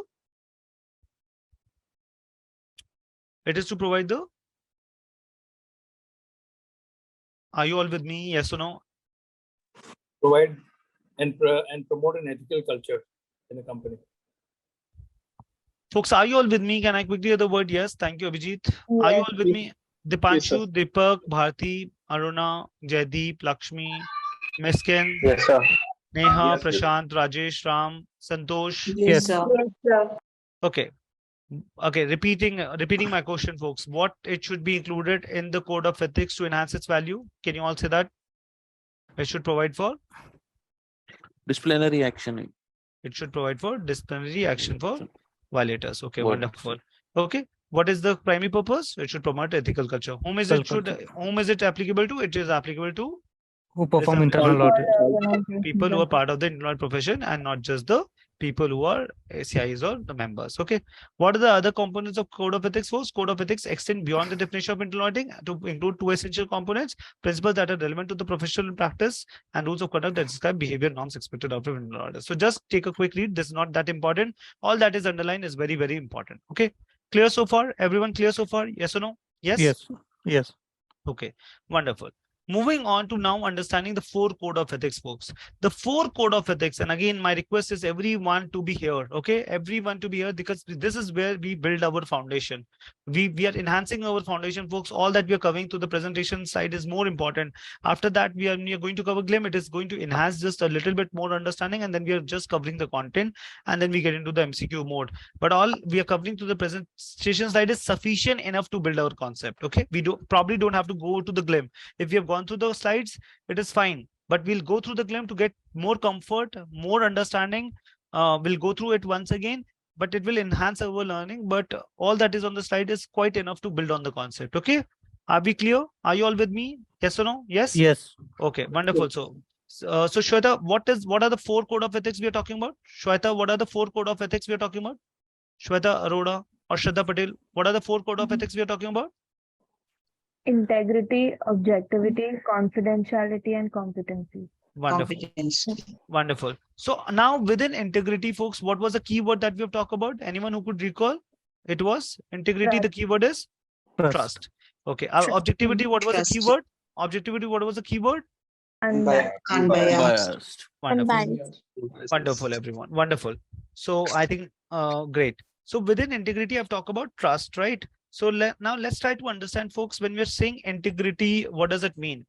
Everyone, within integrity, we are saying that, okay, integrity, we are saying that, okay, we as an employer, we should refuse to compromise with our professional values, and we should perform our work with professional duties in accordance with the relevant laws. Can you all say that?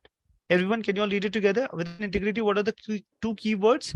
It says that, okay, refusal to compromise professional values and performance of professional duties in accordance with the relevant laws. Wonderful. So folks, now within the integrity, we are talking about principles. What are the 4 principles we are talking about integrity? It says that, okay, we should perform our work with honesty, diligence, and responsibility. Can you all say that? We should perform our work with honesty, diligence, and responsibility.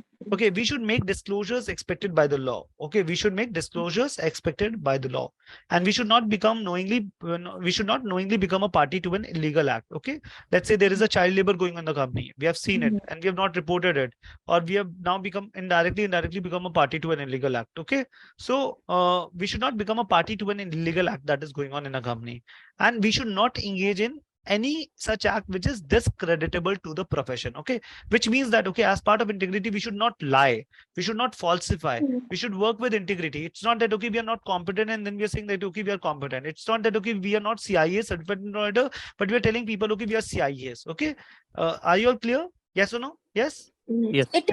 So does it also includes we should be also following the policies? Because illegal act means if we are violating the policies. I'm not sure, you're talking about as a person integrity on a personal level, or when we are doing the audit in that perspective? It's more at a personal level. At this point of time, when you're looking at code of ethics, we're looking more at personal level, right? So individual level, I would say, not personal, I'd say individual level. When we're looking at, okay, we have not done the work as per the audit policy, let's say, and we have not performed the work with proper due diligence. In that case, in that case, it will be probably part of my due professional care. Okay, that, okay, I've not done it properly in line to the and we have not done the work properly with due professional care. So that is a separate thing. Integrity is where we are falsifying, where we are lying, where we are passing discreditable comments to the profession. When we are becoming a party to an illegal act kind of a thing. Okay. So it all comes under code of ethics, right? So that is defined, that is predefined, or it it depends upon company to, it may vary from company to company. So normally it can be part of the code of ethics of the employee team altogether. So for employee, there could be a separate code of ethics that could be mentioned as part of the employee policies.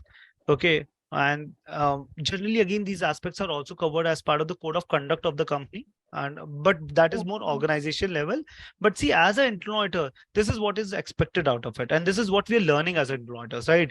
So I'm not saying that, okay, not necessarily in every company you will have a code of ethics to sign within the employee function also.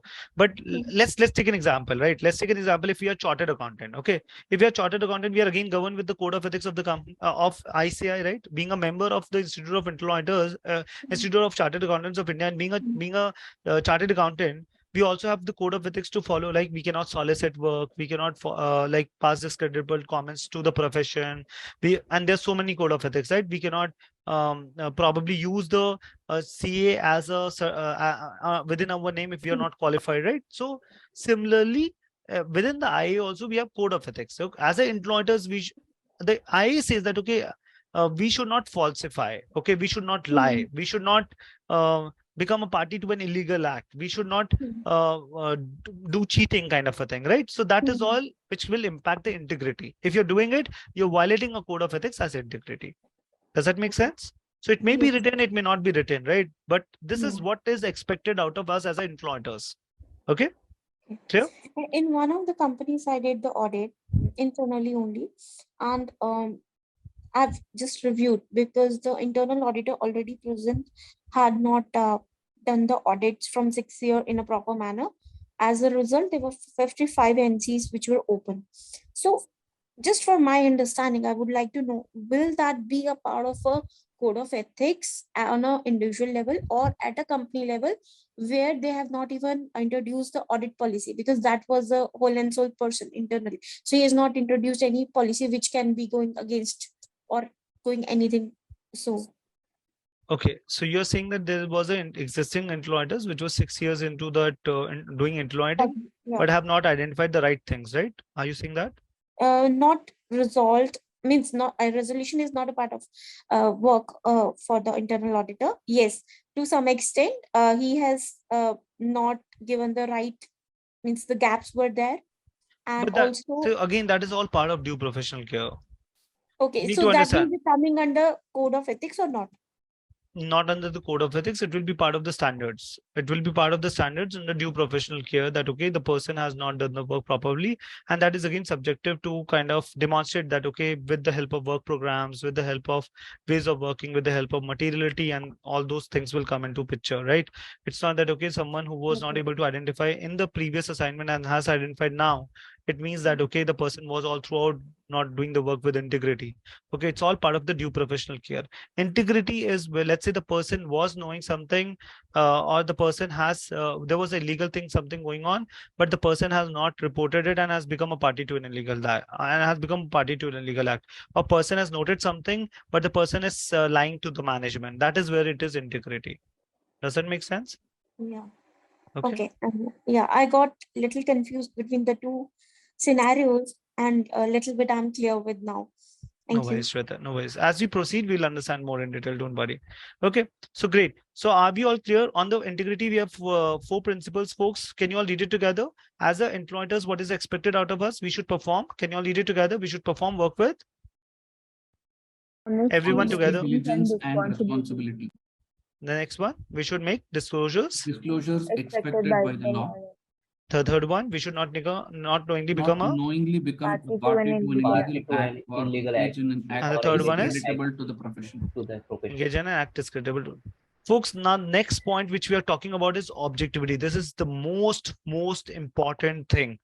Okay, this is the most important thing, and this gets repeated also in the unit 2 also. So we are going to spend some time on this and understand this very clearly. Okay, this is something that we're going to understand, and we'll understand very clearly. Objectivity, what was the keyword as we begin the session series? What was the keyword that we have understood? Can anyone help me to recall? Unbiased. Unbiased. Another keyword was, when I say unbiased, conflict of interest should not be there. Okay, can you also say that? It should not have the conflict of interest. Okay, wonderful.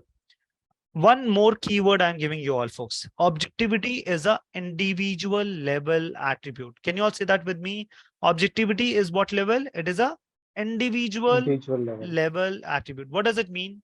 What does it mean, folks? Individual level attribute. And I'll give you an example. I'll give you an example under objectivity. I'm saying that, okay, as an employer, individual level, I've accepted a gift. Is it an individual level or my department can accept a gift? What do you think? Normally it is an individual level, right? If I went ahead and did an audit of where I have a family member in place, okay, I have a related party in place. Is it an individual level issue or is it a function level or department level issue? What do you think? Function level, yeah. If I, as an individual employer, has went ahead and did an internal audit of a family member, this is my individual level issue or this is a function level employed activity as a whole as an issue? Individual. This is the individual level issue. Okay. So this is an individual level issue, right? So when I, as an individual, is going and I am accepting gifts, I am going and doing interloiting of a company where I have a family member in place, right? So that is objectivity. That's an individual level thing. Okay, I'll give you one more example. Let's take an example that, okay, last year I did an audit. And then I didn't noted any critical findings. Okay. But this year I have been given the same scope item to do audit. Let's say last year I did an export operations audit. Within export operations, I looked at the shipping line bills, and shipping line bills, I found everything was okay. Despite detailed review, I found nothing in that audit. Okay. This year I've been allocated to do the same audit, export operations, shipping related payments.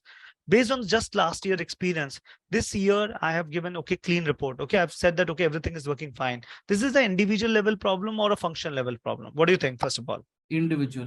This is the individual level. So what I'm trying to say, folks, is more of an individual level. More of a level. Lakshmi, I would request you to please keep yourself on mute. I'm sorry, but there's some disturbance whenever you open your mic. All right, great.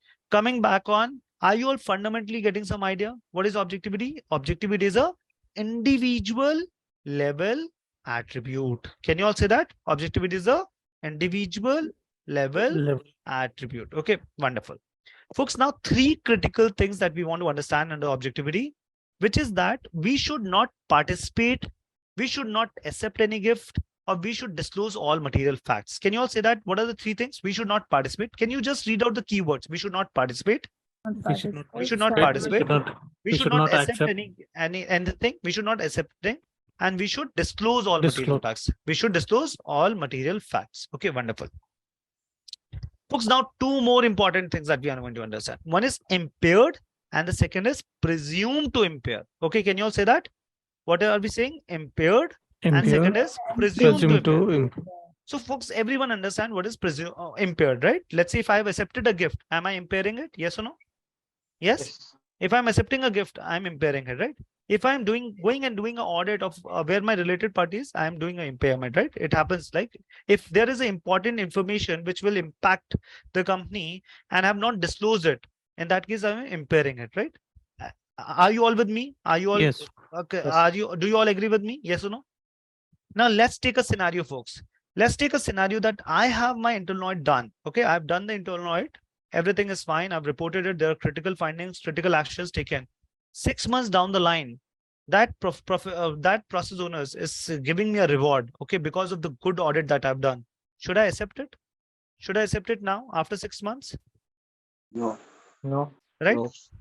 Okay, let's say my audit is supposed to be started 6 months down the line. Okay, and now the person want to treat me and want to say, okay, you come and we'll go out and stuff like that. Do you think I should take it? No. Yes. No. Okay. Now, what do you think? Let's say the audit was already completed, right? The audit was already completed 6 months earlier. I've already done it. Okay, the board meeting is done. The report is issued. There were critical findings highlighted. Engagement work program properly done. Well, good. If I've accepted a gift, is it leading to some sort of presumption of impairment? Is it going to reflect a thought process that, okay, if anyone gets to know, let's take an example. If anyone gets to know that, okay, the person has accepted a gift. Okay, when I say accepted a gift, someone has accepted a gift which probably other general public would have not got it, right? In that case, there could be a chances that, okay, there would have been an impairment. Yes or no? There could be a chances that, okay, there could be something important which the person would have not highlighted. Yes or no? Yes. So that is where we are saying presumption to impair. Okay. So what we have learned just now, we are saying that, okay, we should not accept where we are having impairment. We should also not accept where it is presumed to impair. Clear? Are we all clear? Yes or no? Right? Arpit, I just want to highlight on this part only. So in our company, there was during the occasion of Diwali, nearly. So some people came and they have entered into the organization. Firstly, it was a tailgating. Nobody has, done the entry at the main gate, and which was allowed in further. Further, they had distributed the gifts in HR department, and I got to know later that even the CHRO has accepted probably the gifts. So in that scenario, I've raised one concern of because they were having an anti-bribery policy, which states that there is no acceptance of gifts is allowed. So means from department to the head to the chief, everybody has accepted. So what action, or what in which category, or will it be an nice way to predict, or that every in every department it could be, or this is again people are not following the policies, or ethical things are not been implemented. What can in which we can report this? Okay, very good, Shweta. So first of all, this gift was received from suppliers. So the Axis Bank people came, and people generally get onboarded and their accounts get opened. So from the banking firm they So came. that's the supplier, right? In a way, it's a vendor, right, for the company, it's service a provider, right? Yes. So okay, so first to answer you, this is probably organizational level code of conduct issue that we are talking about. Okay, so probably if you're doing, let's say, a governance related aspect of it, or you're looking at the code of conduct related aspect of it, or entity level control aspect of it, you'll probably report it there that, okay, as an organization, while we have a code of conduct in place, but there are cases where people in the company are accepting gifts. Again, you will have to understand what is the material value of it. Is it just a Axis Bank has given a pen or a diary kind of a thing, or is it truly material kind of a thing? So we'll have to understand. Because there are food items like sweets and other things related to food items. So again, it depends, right? It depends on what are these people, right? So let's say if it is something which is generally accessible to the larger public, okay? Generally, it is not a single person to whom you are trying to persuade a lot, and for that purpose you're probably giving a gift. But normally companies, as you said correctly, that companies would say that, okay, as part of a code of conduct, you will not receive any gifts kind of a thing. But occasionally, when you're looking at Diwali kind of a festival, again, it depends on what sort of people. If it is to a specific group, again, it's all very material, right? So company may have a very specific policy that, okay, up to a value of this, up to these kind of things, like say the sweets and the foods kind of example that you've taken, or maybe let's say the company may allow that, okay, your people could go for a lunch kind of a thing with the suppliers, because those are generally normal business practices also. It cannot be too rigid that, okay, you cannot go for a lunch, you cannot accept a sweet box from someone, okay, out of courtesy. Generally, the company code of ethics, the company policies do allow that also.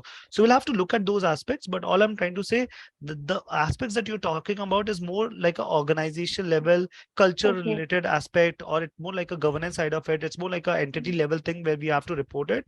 I mean, it's slightly different from what we're learning today. What we're learning I'm is a little more confused because on individual level, it is.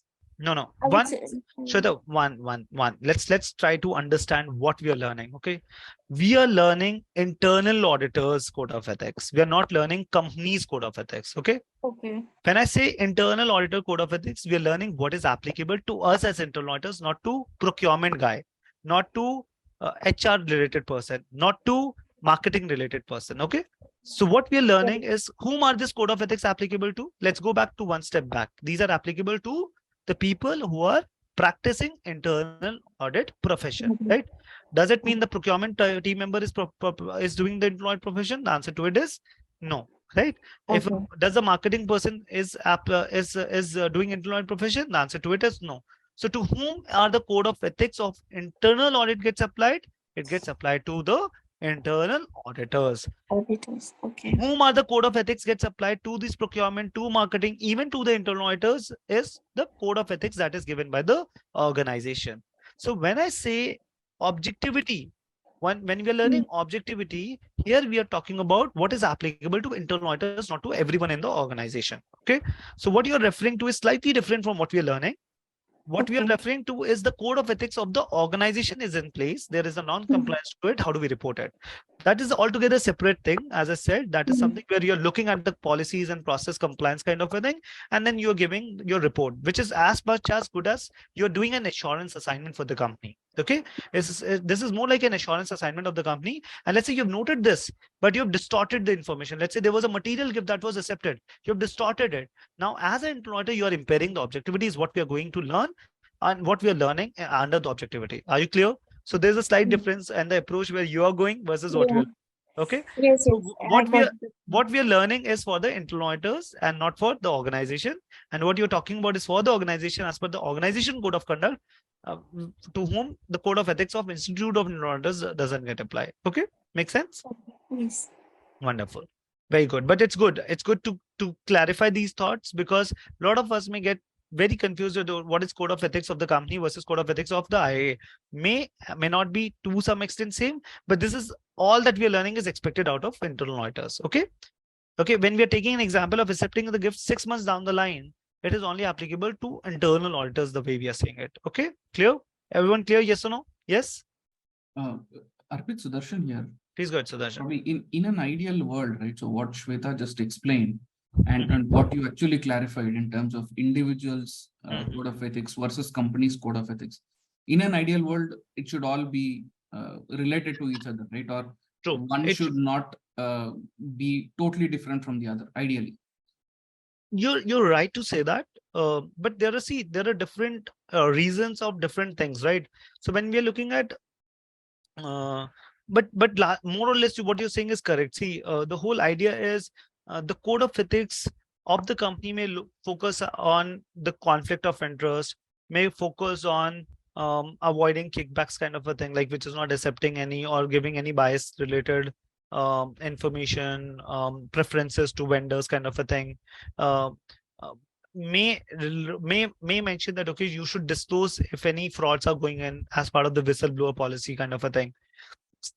While the internal audit code of conducts would be as applicable to the employed professions, again on the same lines, but more related to which could impact their profession, right? So something, okay, we should not accept it because it may lead to presumption or impairment of presumption that, okay, you've done something wrong in audit. Okay, you should disclose all the material facts, otherwise it will impact to the organization, again from an audit standpoint of view. So what I'm trying to say, this is more specific to what is required, and those are more general, which is applicable to everyone in the company. Does that make sense? Yeah, no, understood. Yeah. Even as an employee, it gets applicable to us. Okay. So correct. Yeah, should complement each other. Should complement each other. And the second and important thing is, a lot of times, and this is very important thing, folks, and with that, I'll give you all one more important learning. Let's say my code of ethics of the company says X and my code of ethics of IA says Y. Which should I follow? Which one should I follow? Should I follow X or which should I follow Y? Y. X. Y. X. X or Y, folks? Should I follow what X. his organization Y. says? Y. And let's Y. take We should follow Y, right? Let's take another example. There's another law also. Let's say if I am working in the European region, and in the European region, it says that under code of conduct, you should follow this. Okay, so we have 3 code of conduct now. We have what IA says, we have what company says, and what we say is the regulation says. Which one should I follow? Regulation. Probably all of them. Which is more strict? Yeah. Wonderful. All of them. So folks, the answer what Saurabh gives is very, very important. The one which is more strict. Okay. At least IA says that, okay, if you feel that, okay, what organization is saying or what the law is saying is more strict, you go and follow it. Because if you're following it, it means that you will follow me also. Does that make sense? Does that make sense? So the answer to this is, if whatever is more strict is something that we can follow. Can you all say that with me? Whatever is more strict is what we can follow. Are we all clear? Yes or no? This is another important learning for the exam. Is that clear? Everyone, is that clear? Yes or no? Yes? Yes. Yes. Okay, wonderful. Wonderful, folks. So coming back on the fundamentals now, under objectivity, what have we learned, folks? What have we learned? We should not participate, right? We should not accept, and we should disclose all material facts, right? Is that clear? Is that what we have understood? Yes or no? Yes? Yes. All right, wonderful. So can you all read this out together, everyone? Under objectivity, all the 3 bullets, can you all read it together? Objectivity, what is the keyword? Providing stakeholders with Bias information and independence for from conflict of interest. Wonderful. And then what are the 3 key principles under objectivity? Can you all read it together? We should not participate in any activity relationship that may impair, be presumed to impair their unbiased assessment. And the second one is we shall not accept anything. Accept anything that may impair or be or presumed to impair their professional judgment. And the third one is we should disclose Shall disclose all material facts known to that it is if not disclosed, report the activity under the review. Perfect. Wonderful, folks. I hope everyone is clear with what is integrity, what is objectivity so far. Yes or no? Everyone, yes or no? Yes? Yes. Okay. Moving on, Yes. folks, and we'll talk about more about different examples as well as we move forward. But let's move forward around the confidentiality. What is confidentiality, folks? Under the code of ethics, it says that whatever we have obtained in the course of business, in the course of our engagements, we should be prudent in use of the prudent enough in use of those information. What we should do? We should be prudent in using that information, right? What does it mean? Can I use the information that I've obtained as course of the engagement for my personal benefit, personal gain? No. Should I share it with outsiders without taking approval from the organization? Let's say the management, the board, the legal counsel. No. Should I go and share the information to, let's say, a reporting agency, or let's say to my relative for their gain? No. But can I share? But can I share in against the court order, folks? Can I share the information against the court order? Yes. The answer to it is yes, folks. Okay. We should not use information for any personal gain or in any manner that would be contrary to the law. But the key learning here again is under confidentiality, we can share information if there is a summon, if there is a court order. If I've shared the information, am I violating code of ethics confidentiality? The answer is yes or no. If there is a summon, if there's a summon to submit certain information, and if you've submitted it, and does it mean that okay, we are violating confidentiality? No. The answer is no. If it is against court order, if it is against the summon kind of a thing, it is we can share the information. Okay, clear everyone? Yes. Okay, wonderful. So again, Arpit, yeah, I have one question. Say, for example, I might have to share those information with our stat auditors, right, or tax auditors. So that might be information, So can we say directly, or we need to take some kind of approvals? You mean that can we share directly to the court? No. Means, say, for example, there might be a situation whereby we might have to share information to our stat auditors or to our tax auditors. So statutory auditors and tax auditors are not the law, right? It is not the court order or not the law. So what we are learning is under the confidentiality, we can share it against the court order and law. But if you look at the overall roles and responsibilities as a chief audit executive, and as we progress, we'll understand that our role within our roles and our APIs, a lot of it is that okay, we should coordinate a lot with the statutory auditors and tax auditors, right? In fact, a lot of our role is dependent. The reliability on our work is taken by the statutory auditors and tax auditors also. So yes, for that purpose, we do share the information with statutory auditors and tax auditors as well. Okay. Right. Yeah, so there's no need for us to take any approval for that. No, I don't think so. Yes, we have to share our internal audit reports, even work papers also for that purpose. Yeah. Okay. Yeah, Abhijit, please go ahead. Yeah, so this will also. So I work for a bank, and the regulators come in for inspection every year, including RBI. So I will have to share information. I can't withhold any information from them. So I think regulators will also be a part of this. Yes, regulators should be part of this. Right. Wonderful. So, but ultimately it should not be for personal gain, right? Okay, great. So great, folks. We have understood the confidentiality. The last one under the code of ethics is competency. Folks, for competency, one keyword is collective. Can you all say that with me? Competency is seen at collective level. Okay. When I say that collective, what does it mean? What does it mean, collectivity, folks? Which means that what did we just now understood? Can everyone be equally competitive? The answer to it is yes or no? No, right? Can everyone be equally competitive? Can everyone have... Sorry, can whoever is this, can you please keep yourself on mute who have the disturbance? Okay, I'll repeat that. Can every one of us can be equally competent, folks? The answer to it is yes or no? No. Okay. No. Another important thing, what do you think that, okay, as a team, we should have the collective knowledge when we are doing any assignment, right? Let's say we have to do an ITGC audit. So let's say if as a team, we don't have an ITGC audit experience, or we don't know how to do a ITGC. When I say ITGC, folks who don't know, it is information technology audit. Okay, information technology general controls audit.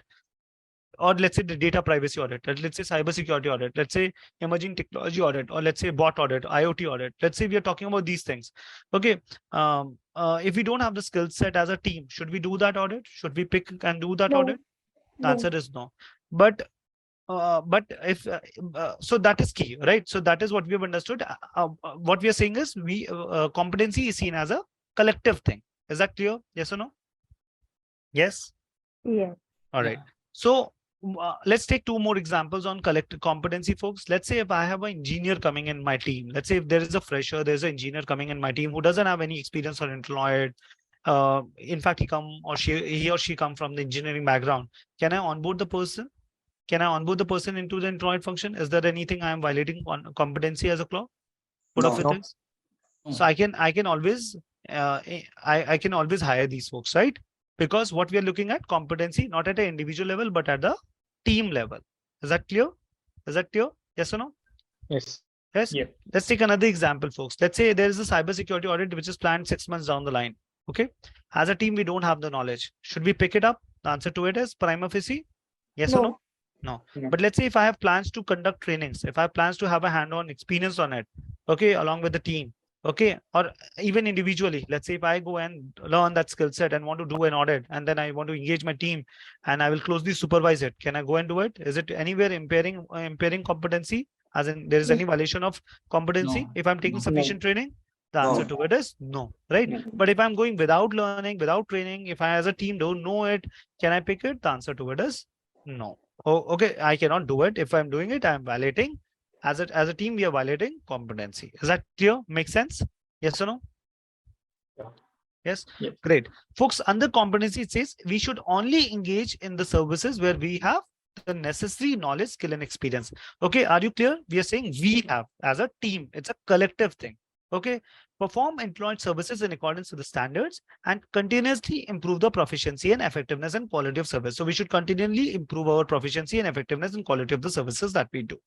Clear? Folks, are you all clear with the 4 code of ethics, everyone? Yes or no? Yes, wonderful. yeah, Wonderful. yes. Wonderful, folks. So moving on to the next part is around certain examples of violations, folks.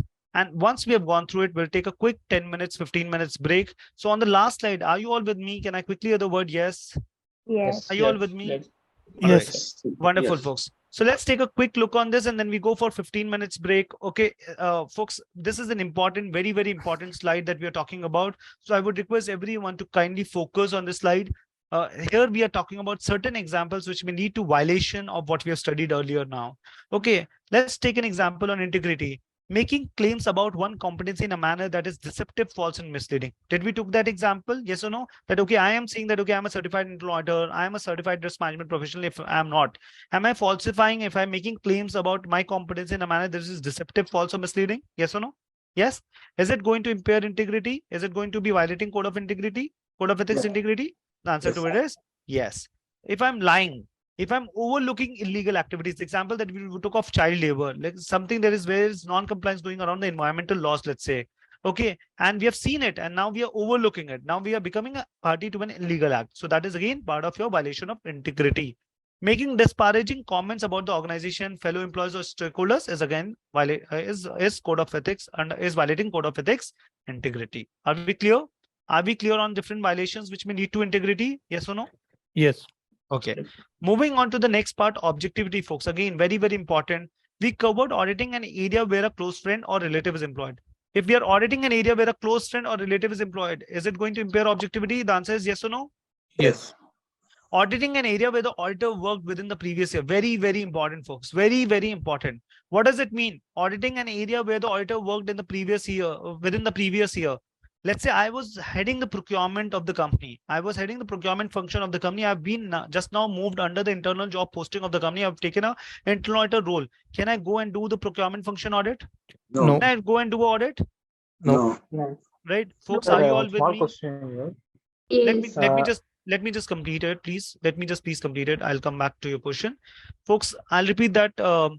Can I go and do the audit? The answer to it is yes or no? No. What is the time period we are looking at? It is 1 year. Okay, 1 year. If I have done the audit in the last 1 year, can I go and do the audit? The answer to it is no. Okay. And similarly, let's take an example. I am planned to become a I'm in the I'm planned to become the procurement head of the company or procurement manager of the company. I'm now as an internal audit manager in the company, and I have been requested that okay, you go and do the procurement audit. Should I go and do it? Should I go and do it? Future forward. Future forward. The answer to it is no. If I'm going to become the procurement head in the next 1 year or the procurement manager, the 1 year period is both backward as well as forward. Can you all say that? It is both backward as well as forward. Okay. Okay. Another very, very, very important thing, folks, is I was the procurement head of the company or the procurement manager of the company. Can I go and do the audit? The answer you said is yes or no? No. No if within 1 year. Okay, no if within 1 year. Can I do? I was the procurement head of the company or procurement manager 2 years back. Can I go and do the audit? The answer is Yes. Okay, but I was the procurement head of the company just 6 months back. I cannot go and do the audit. But can I go and give the consulting service, folks? Can I go and consult them? Can I go and give advice to them? Can I go and give recommendation to them? Can I go and give insights to them? The answer is yes. Okay. So what did we just now learn? What did we just now learn? If I'm going and giving assurance service, then it is impairing the objectivity. But if I'm going and giving consulting, then is it going to impair the objectivity? The answer is no. Clear? Everyone clear? Yes. I think there was one single question around it. Can I quickly the word the person? Please go ahead. This is Gautam. Actually, previous year in the sense, what does it exactly mean? Financial year or regular? No. So it's 1 year period. It's no previous year. It's not financial year. It's 1 year period. Like let's say if you're in July, okay. Let's say if you're in July 23, okay. If you have worked as a procurement manager, June 20, like July 24, sorry, July 22, August 22, September 22, anything. The 1 year period before your role is something that we look at. Okay, fine. And one more question, sir. Like, if you it's not a financial year, it's not a calendar. It's 1 year before. Like, I'm going to do procurement audit. Let's say next month. Okay, from 1st of August. If I was in the procurement team in the last 1 year, let's say before last year, let's say August, within last year August, then if I'm going and doing the audit, it is impairing the objectivity. It's basically 1 year is not a calendar year financially, but from the date of audit, probably you can say. Make sense? Yeah. And thank you, sir. And one more thing, like as you said, if he's going to be a procurement head within next 1 year, means he obviously can't be able to do the audit. But what if he don't know that he is going to be? Then can do. If the person doesn't know, then there's no. There's no possibility of impairment of objectivity, right? Only if the person knows, then only it will lead to, right? There is potential impairment of objectivity, right? Again, presumed to impair. Are you all now clear? It may not lead to impairment, but it is presumed to impair. Make sense? Okay, sir. Yes. Yeah, great. Neha, you want to ask some question? Please go ahead. Yes, sir. So, if you are into consulting, that means if you are into Big Four and you are doing audit of a company, okay, that already has an IA department. Okay. You've done it with the Big Four company. 6 months down, so you leave the company. Post 6 months of leaving the Big Four, you have joined the same client. So the earlier client, now your company, will that impair? So if you've joined the internal audit function of the company, then it is not going to impair, because you have earlier also was an internal auditor, now also you are an internal auditor. Only thing that is your employer agreement and the client and service provider agreement, that would be between the Big Four and the company, could have some things around the resource piece. But otherwise, let's say at your individual level, you were earlier also an internal auditor, now also internal auditor, so it should not be a problem. But let's say you were the internal auditor. Let's say you are the procurement head of the company. Let's say you were the procurement head of the company in ABC company, and now you have joined Big Four. And let's say you were the procurement head of the company ABC, which is into automobile segment, right? So that you understand everything on the procurement side of it. And Big Four has brought you in so that you can give insights like industry expert and insights, okay, for the P2P audits or various other companies, right? Normally we do hire subject matter experts also. Yeah. So let's say we have we have onboarded a procurement head of the ABC company and we have brought into Big Four. Now the same person is going to go and do an audit for his or her area within 1 year of that company same, then it is impairment. Make sense? Okay. Yes, Right? got it. But let's say if you were earlier internal auditor, if you were earlier external auditor, let's say you were statutory auditor, and now you've Yeah. joined internal audit function, then also it's not impairment. Ultimately, you were giving assurance, now also you're giving assurance, which is fine. But had you taken a role, let's try to understand why we are saying it. Folks, and this is again very, very important for everyone else to understand why we are saying that, okay, 1 year period, it's more like a self-review, right? It's more like a self-review. Isn't it making like a sense that, okay, I was earlier heading a procurement head, now I'm going to do an audit of the same area where I was heading, I was approving everything. Isn't it that I'm doing a self-audit kind of a thing? Isn't it? Yes or no? Yes. Yeah. Yes. So that is why we are saying conflict of interest as well. Yeah. So self-review, again, conflict of interest, right? So it's a impairment of objectivity. Clear, everyone? Everyone now clear? Yes. Very good. So Arpit, again, I sorry. have one question. There are many companies, who keeps on rotating their, operational team into audits, and they give opportunity to them to conduct audits, Right. And it's a part of improvement area. Means it's a part of improvement basically. Right. So yeah. So in that case, what we are supposed to do then? So Sanjay, in that case, we have as a internal audit chief audit executive it is the chief audit executive responsibility to ensure that objectivity doesn't get impaired at an individual level, and for that purpose, whenever the resource planning is happening, so it's the employer responsibility that, okay, let's say if I have hired a procurement team member within my team, okay, within the company, and let's say I'm working with ABC company as an employed head, I'm a chief audit executive, and I've picked someone from procurement team within my internal audit team. Okay, now what I'm going to do is I will give ABC audits, but I'll probably try and put him or her to a different audit area. Let's say I will probably give him or her to finance and accounts audit, marketing audit, which is fair. But if I'm asking the same person to go and do the same audit where he or she was earlier part of the team, then it is like he or she is going to do a self-review of his or her own work, which is where the impairment happens. So as an employer, it's a serious responsibility to kind of do those things to minimize these kind of objectivity impairment. Make sense? Yeah, thanks. Great. Sudarshan, please go ahead. Yeah, so just one question. So probably I think it was not clear to me. So no worries, let's say that I am part of the internal audit team, and starting next week, I have moved out of the internal audit team. I am now the procurement head. So that will also be a problem, is it? If I was aware, okay, let's say if I was aware and I have now done an audit. See, 1 week is the time when you're saying that, okay, I was employed head, I was in the employee team, now I'm moving to the procurement. Yeah. Okay, then I'm not saying that, okay, I will within 1 week, anyway, you will not do procurement audit. Even if you want to do within a 1 week a procurement audit, ideally you should not, because you're going to move to that department. If you know that, in that case, you should not do it. Okay, clear? Okay. So 1 year is even a forward approach. And instead of 1 week, let's say after 6 months, you will become the procurement team member. Okay, you're going to move into the procurement team. You are already knowing it. Should I go and do it? The answer to it is no. Okay, 1 year forward, 1 year backward, both is considered. Make sense? Okay. Yeah. Thanks. Great, wonderful. So I hope everyone is clear with the first two examples in case where violation of objectivity can be there. Everyone, yes or no? Yes. Yes. Okay. The third one is if you're accepting fees, gifts, or any sort of entertainment from an employee of the company, client, customer, supplier, or business associate, right? So ideally, folks, accepting fees or gifts is where we are going to impair code of ethics objectivity. Okay. Can you all say that accepting fees or gifts or entertainment, anything like that could lead to impairment of objectivity? Can you all say that? Accepting fees, gifts, or entertainment lead to impairment of.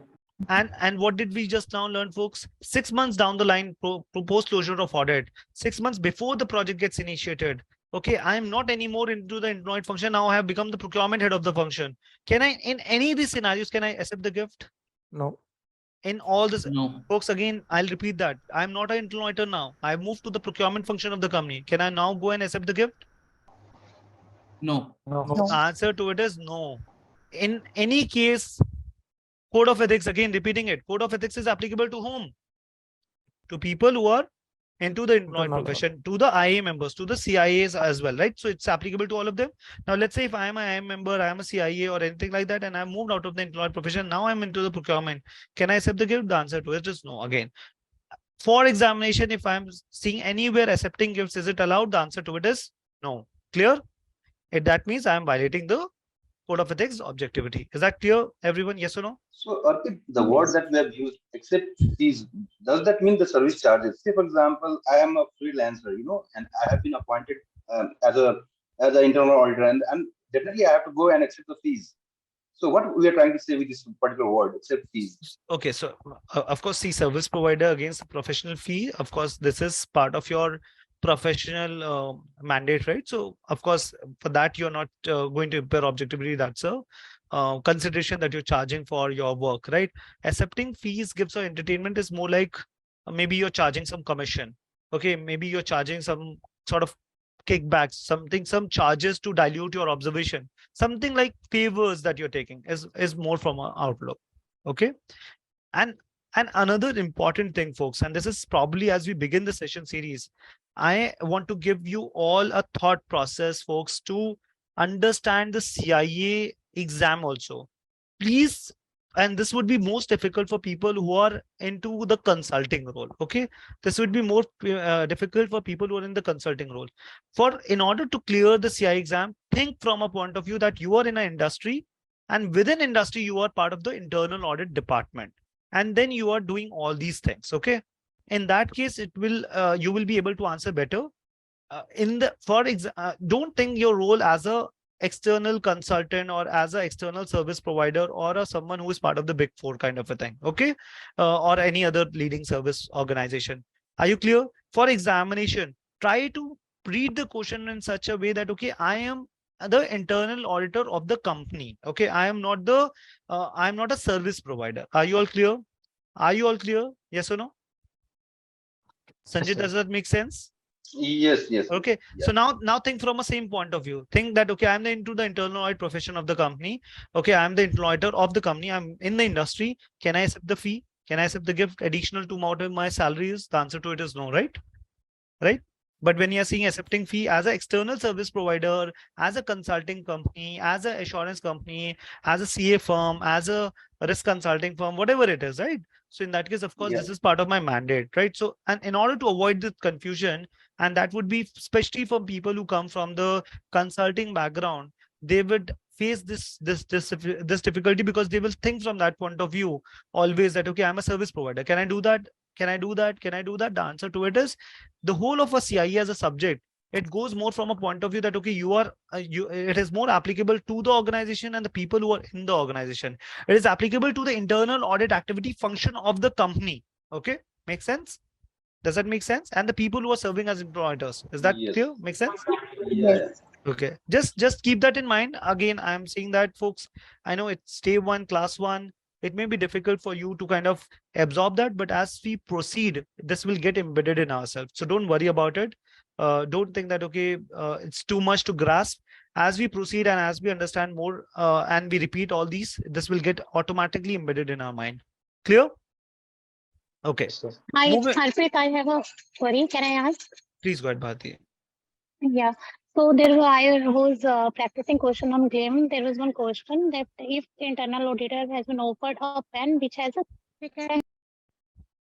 Bharti, I've lost your voice. Bharti, we have lost your voice. Hello. Please go ahead.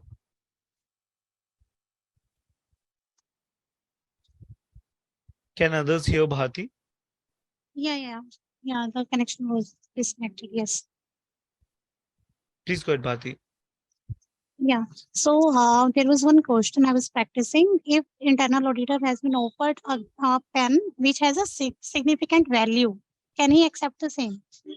You're saying a pen with a significant value, with a material value. Any gift which is of a material value should not be accepted in simple terms. Anything which is available to general public anything which is available to everyone in the organization. Let's take an example that, okay, on a Diwali occasion, everyone is getting a pen, everyone is getting a silver coin in the company. Okay, and this is part of like everyone is getting it. Can we accept it? The answer to it is yes.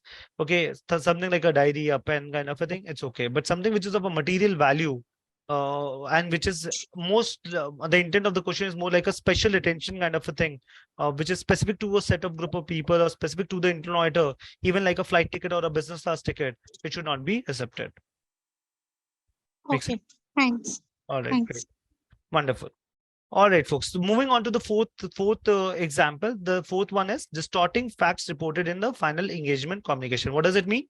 Let's say I had noted a critical audit finding, but in my final engagement communication, I have removed it under influence, under pressure. It could be anything. If I'm distorting facts, it is impairing the objectivity. Can you all say that? Distorting facts reported in the final engagement communication. Okay.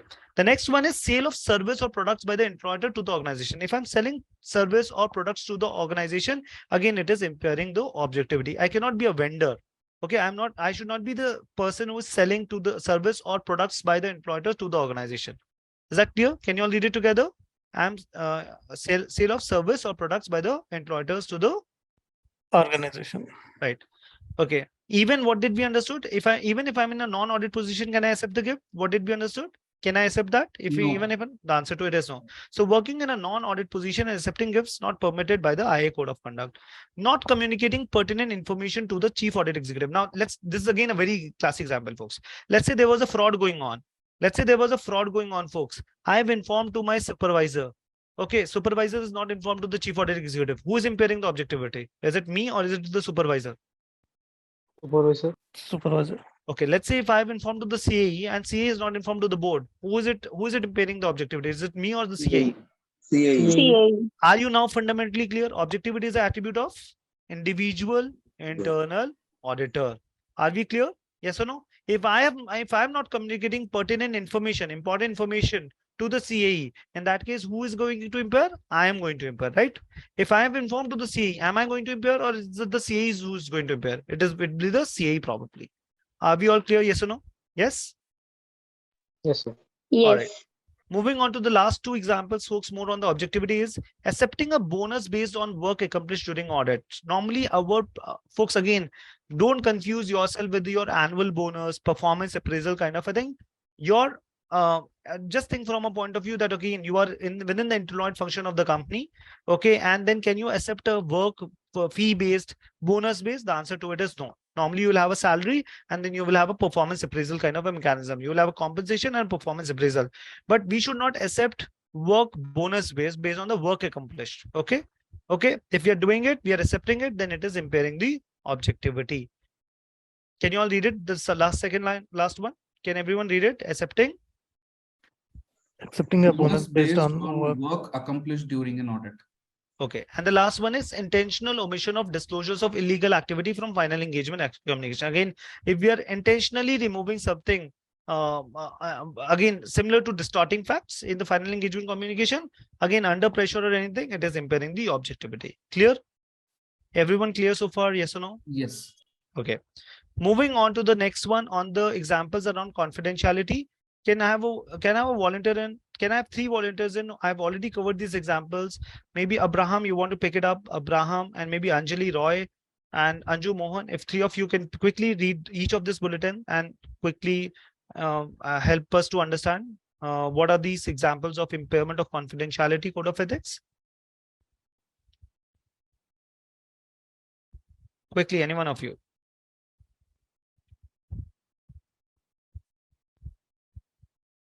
Abraham, Anjali, and Anju Mohan. Any one of you? Okay, can I have Vikas? Vikas, would you like to pick it up? Vikas, Abhijit, and maybe yes, using insider financial, strategic or operational knowledge of an organization to bring about personal financial gain by purchasing or selling shares in the organization. Right. So is that what we have covered already? If we are using internal, financial or strategic or operational knowledge of an organization to bring about personal financial gain by purchasing or selling shares in the organization. I've obtained information as course of the duties. I'm using it to buy a stock. Can I do it? Can I do it? No. Okay, Can I go and do and buy and stock based on the insider information, folks? No. No. Can I go and buy the mutual funds? Yes. Yes. We can buy the mutual funds, okay? Because mutual fund is not a single company driven, right? So we can buy the mutual fund. It's a group of funds that gets added. So folks, again, important learning. Can I go and buy a mutual fund? Okay. Yes. The answer to Yes. it is Yes. yes. Okay. Wonderful. What is the next one? Can you all, can one of you read it, please? Just call out your Realizing insider knowledge to journalists, releasing insider knowledge to journalists or via other media without proper authorization. It will lead to impairment of confidentiality, right? Violation of confidentiality, right? Wonderful. Who goes next? Just call out your name and please go ahead. Anjali, using insider information to develop a competitive product or selling properties information to proprietary information to a competitor. Right. So again, we should not use insider information to develop a competitive product or selling the proprietary information to a competitor. Can we disclose confidential information in response to a court order? The answer is yes. Okay, it is not a violation. Folks, last one, competency. Can I have a volunteer in again? Accepting an engagement, what will lead to violation? Can I have a volunteer in who would like to quickly pick this up? Yeah. Accepting an engagement where internal audit function collectively lacks knowledge, skill, experience, or proficiency is a violation. Right? Clear? Everyone clear with all the examples? Yes or no? Wonderful. Yes. Folks, Yes, with sir. that, we have understood critical aspects of IPPF framework. If I go back on this, fundamentally, are you all now clear with what is mission of internal auditing? Can anyone recall, before we go on a break, can anyone recall what is mission of internal auditing? What was the keyword? Enhance and protect. Enhance and protect. Organization value. Are we all fundamentally clear what does IPPF contains? IPPF contains mandatory and recommended Recommendation. guidance. Are you clear with under mandatory guidance? What are the 4 things? It is the definition, standards, principles, code standards, code of ethics. Are you all clear within definition? What were the keywords? 10 core principles, 4 types of standards. What does it mean? Are you clear with the 4 types of code of ethics? Everyone, I want to hear from everyone. Yes. Yes. Okay. Are you Yes, sir. clear with what is the primary purpose of code of ethics? What was the keyword, folks? Promote ethical culture. Okay. Are we clear on to enhance code of ethics? What it should provide? Disciplinary action to violators. Right. Are we clear on components of code of ethical conduct, which is integrity, objectivity, confidentiality, competency? And within this, are we clear on the principles, right? Within integrity, trust, working with honesty, diligence, right?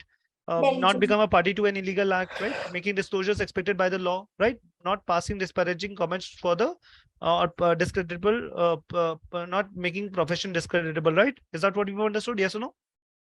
Yes. And objectivity, not accept, not accept gifts, not participate and make disclosures expected by make adequate disclosures, right? Yes or no? Yes.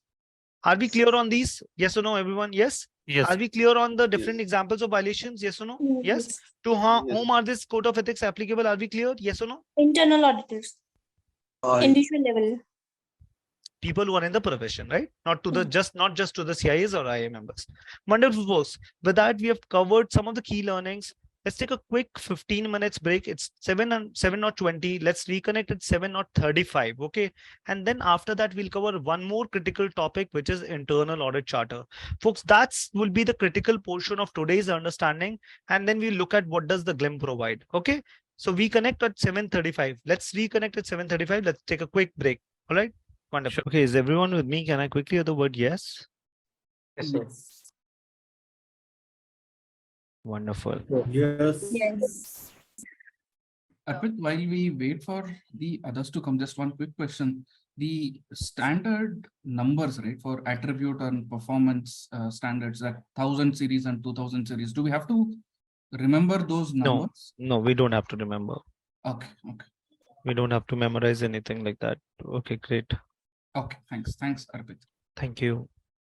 All right, great. So can I quickly hear the word yes? Is everyone with me? Dipanshu, Deepak, Bharti, Bashir, Arun, Yes. Goldie, Gautam, Khushbu, Abraham, George, Anju Mohan, Anjali Roy, Abhijit, Sanjay, Satya, Santosh, Shraddha Patel, Shweta, Shri Charan, Sudarshan, Vikas, Venkat, Vikramaditya. Is everyone with me? Yes. I'm so sorry. I just pinged you. But Yeah, I know. No worries. Please take care of yourself. Okay, great. I just wanted to have a word, so I. No worries. Just take care of yourself. And if you want to keep yourself on mute and just listen, that's completely fine. I think we're just going to touch upon one critical point. All right. Okay, So I can do that. That would right, be great. Thank you. Appreciate for your effort. All right, folks. So let's move on to the next point. Now what we're going to understand, the one of the last and most important topic, folks, is internal audit charter. This is very important topic for the exam. Okay, there's a very important thing which we need to learn. You can surely expect a couple of questions from this topic also in the exam. So before getting into it, first, let's understand what are the key things that we're going to learn. We are going to learn what is purpose, authority, and responsibility. And then we're going to also look at recognizing mandatory guidance in the employee charter. Okay. Do we understand mandatory guidance now? What is mandatory guidance? Yes or no? Do we understand what is mandatory guidance? Everyone? Yes, sir. Yes, sir. Yes, sir. The 4 things, yes, as per IPPF, yes. So what we're saying, yeah, definition, core principles, standards, and code of ethics. Recognizing this mandatory guidance in the employee charter is again required as per the employed standards under attribute standards. So this is something that we're going to learn. Okay. So before getting into understanding of employee charter, just want to understand how many of us have actually seen an employee charter, or how many of us have not seen an employee charter? Can I quickly hear in the chat box? Yes, no. Are you all aware of what an employee charter is? How does it look like? Have you seen in the past? Shraddha not seen, Aruna not seen, Anjali not seen, Dipanshu not seen, Arun Kumar not seen. Okay, Vikram not seen. Most of them not seen. Mohammed Banerjee not, yes, says probably a seen. Not sure. We have an audit announcement memo. Audit announcement memo is completely different from employee charter. Sudarshan. Okay. Shweta is no. Everyone no, right? Most of you are saying no. Wonderful. Anju is saying I'm currently going through chest congestion, and if I unmute for answer, oh please take care of yourself, Anju. Don't bother yourself. No worries. Okay. So Sanjay is saying yes, he has seen it. Wonderful. Great. So I think majority of the class have not seen it. So before getting into the topic, let's take a quick look on internal audit charter, folks. Okay. So here I present the first one is internal audit charter of Tata Chemicals. Okay. And all of it is publicly also available. So you don't have to worry. Before that, one more thing. I think there were a few folks who were saying that, okay, can I look at the presentation slides? I probably have missed that. Otherwise, I would have, of course, keep it during the break also to take a look at it. I think, Dipanshu, it was your message. Sorry, I missed that. But all I'm trying to say is all this thing that we're looking at it on the screen will be shared on the LMS and will get uploaded. So you don't have to take any screenshots. You don't have to worry for the document, for the material that we are studying. Don't worry. Sorry to interrupt you, but sir, they do not upload. I guess orientation has been also not uploaded in LMS yet. I will check that. I'll check that boldly. So Don't if worry. it is been uploaded, like we can also revise, and in the next session we can, once again revise what has been taught today, and we can be prepared. Absolutely. Or else you can share the PPT, then that will be very. I will not be able to share on email or WhatsApp group. These are all very confidential. So it will get uploaded on the LMS. While it can be downloaded, my request is don't share it with the wider group, but it will get uploaded on the LMS. I will escalate it. Don't worry. Okay. Thank you, sir. Great. Thank you, Kaldi. All right. So great. So all I'm trying to say, just focus on understanding things. Okay. Wherever all these internal charter, sample internal charter can be shared and can be uploaded, you can all take a look on it. There's no worry on that. Okay, so just concentrate and understand the concept. Okay, for examination and for your better understanding to become a better professional. Now we'll look at two charters, folks. One for Tata Chemicals and one for Standard Charter. Now, if you take a quick look on it. We start with the mission of internal auditing. So Tata Chemicals Limited internal charter. It starts with the mission of internal auditing, and we now understand what is the mission of internal auditing, right? We know mission of internal auditing is what is our internal auditing mission is ultimately to protect and enhance organization value, right? And it aligns to the definition of internal auditing. So if you see here, it clearly mentioned that, okay, the mission of internal auditing department is to provide independent objective assurance and consulting services designed to add value. Exactly the definition of internal auditing is mapped. Yes or no? Yes, is that what we've understood? Okay. Yes. It further says that, okay, Internal auditor will help management achieve its business targets, including cost reductions, maximization of turnover and profit, and improving efficiency and effectiveness of the process operations through. And these are the nature of work that we can do, folks. Okay, by doing financial business process and compliance audits, by doing operational reviews, by helping organization with bringing in up best practices in benchmarking, by leadership development, right? So these are our nature of work that we can do. Can you all say that with me? This is what? This is the nature of work that we can do.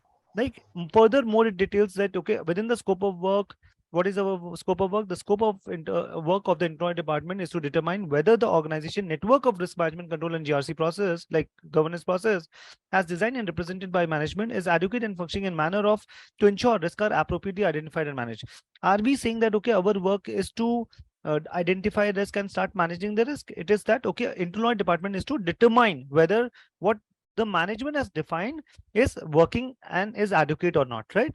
So our scope of work is around these areas, right? Interactions with various governance groups occurs as needed. Significant financial management and operating information is accurate, reliable, and timely. So what it is giving a broader scope of work that again we have to do as part of internal auditors. Okay, one thing. Is it saying that, okay, we have to do a P2P audit, O2C audit, HR audit, marketing audit, anything like that, which is generally part of what?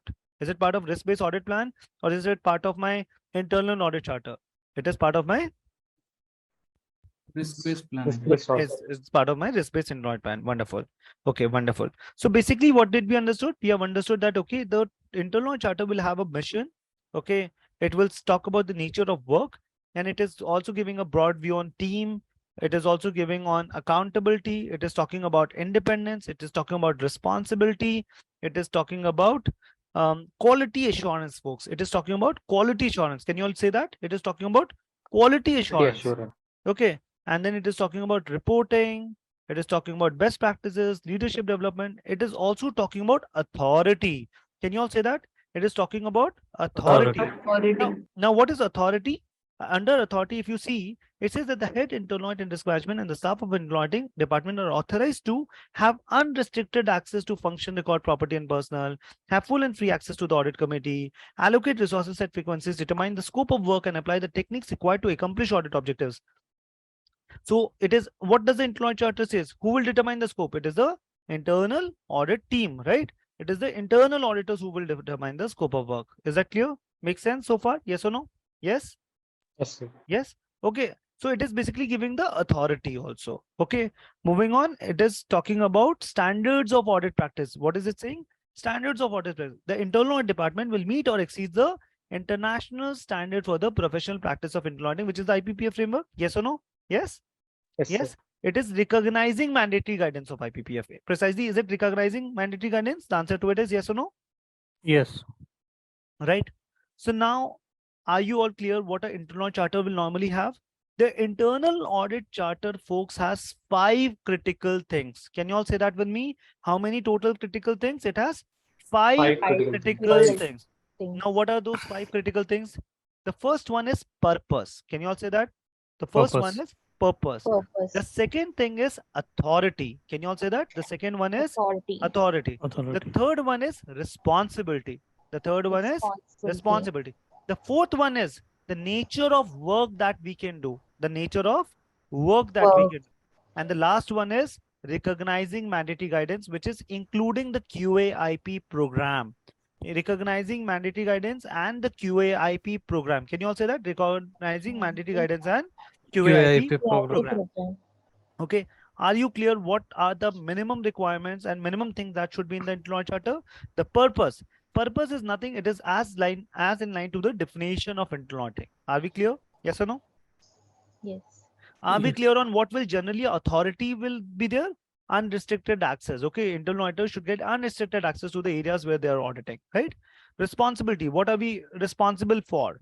Right? Ultimately to add value to the organization, to provide risk-based objective assurance and consulting activity. It's as in line to the definition again. Responsibility and purpose works hand in hand.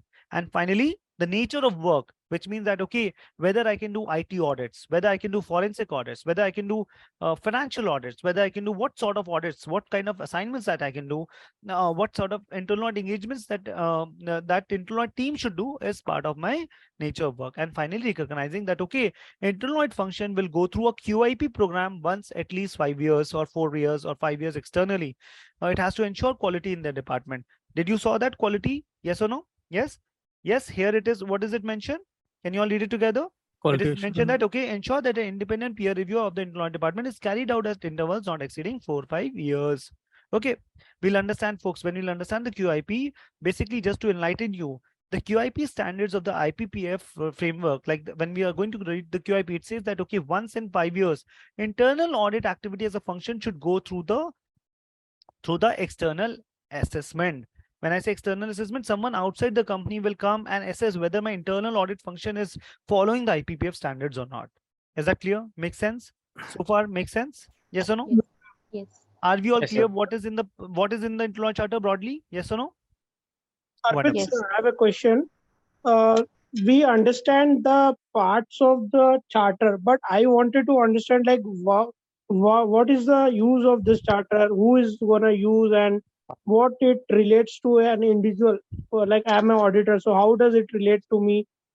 Do I have to draft it, and when it has to be drafted, who will draft? So all those questions I wanted to understand from you.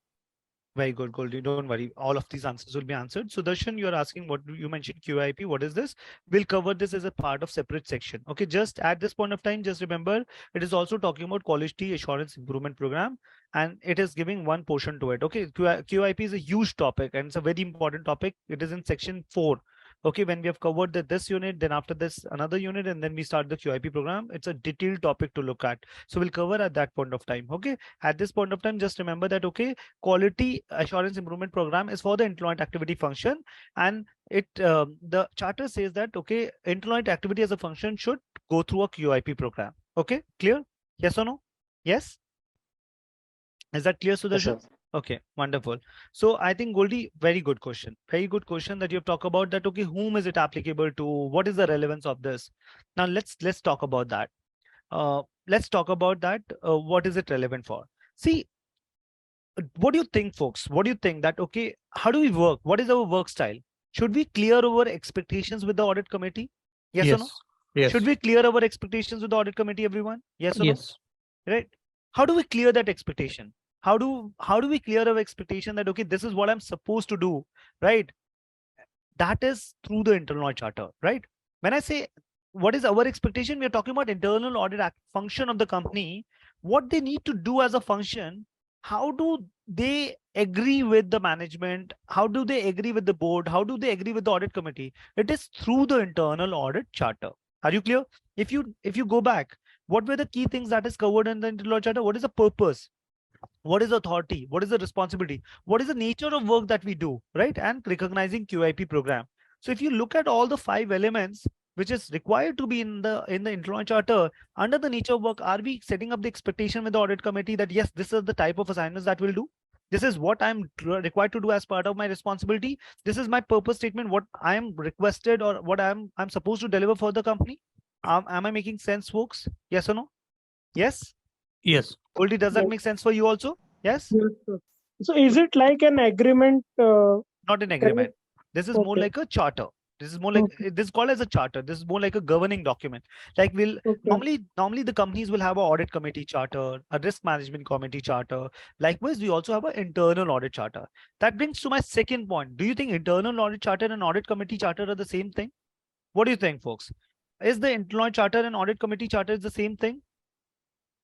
Everyone? No. Folks, is the internal audit committee charter and the audit committee charter the same thing? The answer to it is no. No. It is not the same thing. Folks, I am going to show you one more document, which is audit committee charter. Let me please complete it. Let me please complete it. Sure. Yeah. Okay. What I'm trying to say is, we are talking about within internal audit charter. Is internal audit charter, audit committee charter is the same thing? The answer to it is no. Here is a quick screenshot. Here is a quick document which talks about audit committee charter, folks. Can you all see? Yes or no? This is audit committee charter of Walmart. Okay. Within audit committee charter, you will understand what are the roles and responsibilities of the audit committee. What is the role of the audit committee to ensure that, okay, there should be independence between internal auditors and external auditors? Internal auditors, what sort of responsibility they have? What are the focus areas for the audit committee members? Are you getting it? So audit committee charter will talk about more on the purpose, authority, responsibility of the audit committee. Internal audit charter is giving more about the purpose, authority, responsibility of the internal audit function of the company. Are we all clear fundamentally? Yes or no? Yes? Yes, sir. Yes, right. So if you look at here under the audit committee charter, it is talking about purpose. That audit committee is appointed by the board to assess the board in oversight and monitoring of integrity of financial reporting process, system of internal control over financial reporting, and financial statement and report of the company. And it goes on. Okay, it talks about committee membership. It talks about committee authority and responsibility. Is audit committee and the internal auditor is the same thing? Who appoints the internal auditors, folks? Who appoints the internal audit function? Or who is like our responsibilities to whom? Functional reporting is to board of the audit committee, right? So is the internal audit function and the audit committee the same thing? No, right? Audit committee is part of the board members, right? These are the highest governing body. Okay, so audit committee actually appoints the internal auditors, right? So and the document that sets the tone between the audit committee and the internal audit function is the internal audit charter. Does that make sense so far? Yes or no? Okay, wonderful. Yes. So that was first question. That was one example. Let me just throw a little bit more light and we'll come back on Abhijit on your question as well. So the next question is, which is that document? A lot of times we face that question, right? Who is authorizing you to take access to this information? Who is authorizing you to take? I will not share you this information because I don't have that approval. So what is that one document that you can say that, okay, this is approved by the board and we have unrestricted access? It is the internal audit charter, right? Is that correct? Everyone, is that correct? Yes or no? Yes, sir. Yes. So under the internal charter, have we got that, okay, it provides for the authority or to the internal auditors that, okay, we can get unrestricted access? Is that what we have seen just now? Yes or no? Yes. Arpit, sir, so it is like kind of mandatory to have an internal audit charter before beginning an assignment. If my co-founder is deputing me for an internal audit assignment, so I should be asking him, voluntarily going and asking him, please provide me the audit charter, or he can have himself like. Sorry, co-founder, what do you mean by co-founder here? I mean, if my senior is like deputing me to client for an internal audit assignment, so do I need to ask my client or my senior? Okay, there's two ways, Goldie. Again, we are confusing. You're looking at more from a consulting side of it, right? That, okay, I am a consultant, I'm an external service provider, I'm working with the big fours or service provider firm, and then I'm going to do an audit, right? Is that what you're saying? Yes. So again, this is for the organization. Okay, this is for the organization to set the tone. We'll understand when we get into the outsourcing mode, what are the things we can outsource. So I'll park your question at that point of time. We cannot outsource. I mean, we can co-source, we can outsource complete of internal activity, but this internal charter will be more for the organization. It is for the organization to have a build on it. Let's say if I am outsourcing it completely, let's say I'm the chief audit executive of the company, I have only 1 or 2 team members within the company. So this is my arrangement as an internal function of the company with the board that, okay, this is how I'm going to drive it. This is the nature of work that we're going to do. Okay. So I'm not going to ask the team members are not going to ask. I asked it thinking as a outsourcing company, like the internal audit activity is outsourced completely. Okay. Right. Okay. Great. So are you all clear? The internal charter will also have the authority about the unrestricted access, right? Is that clear, everyone? Yes or no? Yeah. Can I question now? Yeah. Please go ahead, Abhijit. Yes. Please go ahead. Yeah, so 2 years back when the RBI circular came in, on the risk-based internal audit circular came in, so we were implementing all the rules, etc. that we were under the risk-based internal audit circular. Right. So we were debating whether we create a charter or a policy or a scope document, etc., etc. So we ended up making a policy because the policy document more or less looks very similar to the charter, because that also gives the accountability, that also gives the purpose, that also gives the authority, that also sets the standards and everything. So is it mandatory to also create a charter, or will the policy suffice? So Abhijit, two things. I think policy is more for the team, right? So when I look at team, It is more the purpose. If let's say if I have created an audit policy or an audit manual, it is for my team. Okay. And that audit policy will be more inclined that what is my expectation as a chief audit executive. Let's say if I'm talking about procurement, right? So procurement, let's say I'm a procurement head of the company and there's a procurement manual which is being created. Now the expectation is, okay, the team will do as per the procurement manual. Our work will get driven through the procurement manual, right? So under the when we look at internal audit policy, it will be much more detailed, right? It will be talking about everything like conflict of interest, objectivity. It will talk about what are the number of CP hours that you need to conduct, right? When we say policy, it is much more detailed thing. That is where you set the expectation between what I'm expecting from my team, right? So I would say policy is slightly more detailed and different as compared to the charter. Policy is more for the people who are going to work on the department to follow and comply to that. Charter is a tone setting document between the employed function and the board or the audit committee, that okay, this is what we are agreeing to, and this is where you are authorizing me also. See, audit policy cannot say that okay, everyone in my team is having unrestricted access kind of a thing. We are driving policies more for people to work, right? Policies and processes are more for people to work. Charters are the governing documents. Okay. Charters are the governing documents where we agree on the arrangements agree on the arrangements, agree on the governance structure. So I'll say, Abhijit, charter is still would be preferable over the policy. Policy, the purpose would be slightly different and slightly more detailed versus the charter. Charter is more an arrangement where the employed function is having an arrangement with an understanding with the board on the audit committee, where it is clear that okay, this is our purpose, this is our authority, you are giving us the authority to get unrestricted access, this is our responsibility, these are the type of works that we can do. As we move forward, we'll understand that okay, let's say if we want to get into a forensic engagements, can we just go and do a forensic engagement? Or should we go back and look at our internal charter? Does it even allow us to go and do the audit forensic engagements? So the answer to it is we should go back and look at it. We should not just go ahead and do a forensic assignment. Whether that is included in my internal charter is supposed to be seen. Am I making sense, Abhijit? Right. Understood. Yeah. Okay. Wonderful. So I think there are few more doubts on this topic. I think Dipanshu is asking, does drafting internal charter falls under the responsibility of the internal profession or the management? It will be the responsibility of the chief audit executive to get this done and then get a sign off or approval from the board. It's a chief audit executive responsibility to prepare the internal charter, get it reviewed and approved by the board. Is that clear? Makes sense, Himanshu? Okay, wonderful. It says, and also if the company does not. Okay, the second question that Himanshu is asking, and also if the company does not have this internal charter, does an engagement letter fulfill the requirement of a charter? Again, we are getting confused. Dipanshu, engagement letter is slightly different from the internal charter, right? Again, engagement letter is where we are outsourcing it to an external service firm, right? Now, this could be in different models, right? This could be in different models.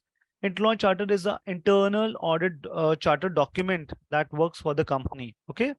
Engagement letter is where you are having an arrangement with the service provider. There could be one service provider, there could be 10 service provider. That's an arrangement that you do between a service provider and the company. That is a separate altogether, like a vendor agreement. Okay, it's a service agreement. So it's slightly different from what we are talking about. Internal charter is for the company. Now you may again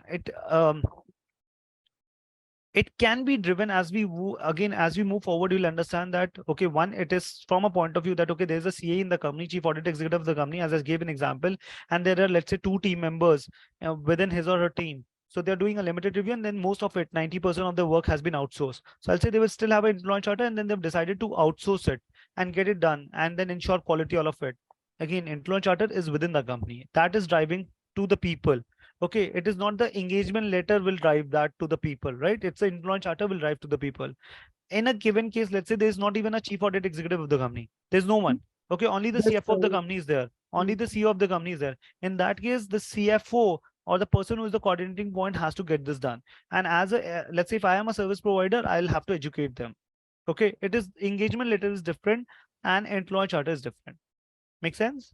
So, sir, if the chief audit executive is not there, so if CFO is only handling, then as a completely internal audit activity is outsourced, So we have to educate our CFO client that you need to get this done. Yeah, you should get this done, because that will help us to have that understanding clear. And because he's the Spock for it, right? He's the Spock for it, or she's the Spock for it. In that case, they will have to get that understanding, and they will have to have the documentation in place. Because our engagement letters could be very specific to the engagement. It is not about our engagement letter doesn't talk about purpose, authority, responsibility kind of a thing, right? It always it talks about, okay, this is the scope of work that you need to do, and this is the commercial terms that we are looking at. Okay. Yeah, this is Gautam, sir. I have a question. Please go ahead, Could Gautam. you give me an example to differentiate what is audit committee and what is internal audit committee? Right, very good. So under the employee charter, what did we learn? We are talking about purpose of whom? Purpose of Gautam, what did we learn? Purpose of audit committee. In the employee charter, we are learning purpose of audit committee or purpose of whom? Gautam? Internal audit function. Purpose of the internal audit. Purpose of employee, right? We are talking about what is the authority of the employed function, right? We're talking about yes, what is the responsibility of the employed function, right? Under the yes. audit committee, we're talking about what is the purpose of the audit committee? What is the authority of the audit committee? What is the responsibility of the audit committee? Audit committee appoints the employers, okay? Audit committee decide the compensation of the chief audit executive of the company. Audit committee ensures independence of the employers and external auditors. Audit committee look at what internal auditors has brought as a financial issues, risk, audit findings, whether management is taking action or not. They're taking an oversight role. Are you getting it? So that is the rules of audit committee broadly. And while employer role will be to evaluate the risk, we'll have to evaluate and conduct those audits, have to perform assurance and consulting engagements. Does that make sense now? Yes or no? Yeah, sir. Actually, but initially we had discussed like internal auditors, CA should directly report to board of directors. But now audit committee is coming in between. So there will be like a mediator. Or... No, I'll talk about it. I'll talk about it. Very good. So as we understand, okay, when I say functionally reporting to the board also has its definition. Okay, what is board, folks? Another very good point that Gautam has raised. What is board? What do you think? What is the board? Highest governing body. Very good. That was said by. It was said by highest governing body was said by Bharati. Wonderful. Folks, and Gautam and everyone, folks, board means highest governing body in the company. Okay, when I say highest governing body, what does it mean? We need to understand that. First of all, let's understand what is the audit committee and the board. What is the difference? See, board of directors in the company could be many, right? Let's say there are 5 or 7 board members in the company. Do everyone has to be involved in every committee? Normally, the companies will have different committees, right? Subset committees, like we'll have a compensation committee, we'll have a risk committee, we'll have an audit committee, right? So there are different committees that are there in the company.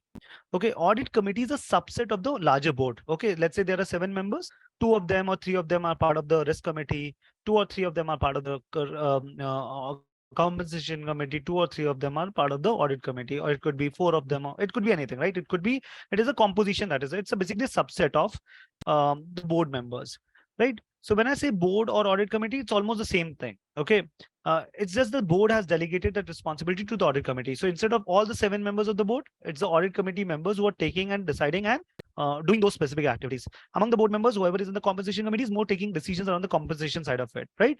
People who are in the risk committee is more looking at the risk side of it. Okay, so are you clear, Gautam? Does that clarify your doubt? Board is what? It's the highest governing body. Board could be a board of members. It could be board of governors. It could be trustees. It could be promoters. It could be audit committee. Are you all clear? These are all synonyms, interchangeable words, Yes, right? It's the highest governing body that we're talking about. Okay, wonderful. So audit committee appoints the employers. Audit committee appoints the CE compensation. Audit committee ensures the folks. What is the most important responsibility of the audit committee? To ensure independence. Can you all say that? Ensure independence of the employers and external auditors. Is that clear? Is that clear, everyone? So far, yes or no? Yeah. Wonderful. So are we clear fundamentally on audit committee charter as a separate document and internal charter as a separate document, everyone? Yes or no? Yes, sir. And any further doubts on this? Okay, wonderful. So let's take a quick look on a standard charter, internal charter as well. Folks, this is a quick example of internal charter of a standard chartered bank. Again, if you see, it is again talking about The charter sets out the mandate, approach, responsibility, authority of the GIA team, which is Group Employee Team. Again, it has been informed by the mandatory elements of the Chartered Institute of Employers, IPPF framework, including the core principles and the standards, and the IA guidance of effective employed in financial service, the codes, right? So basically, it is again recognizing the IPPF framework, right? So we have seen two companies, Tata Chemicals and Standard Charter.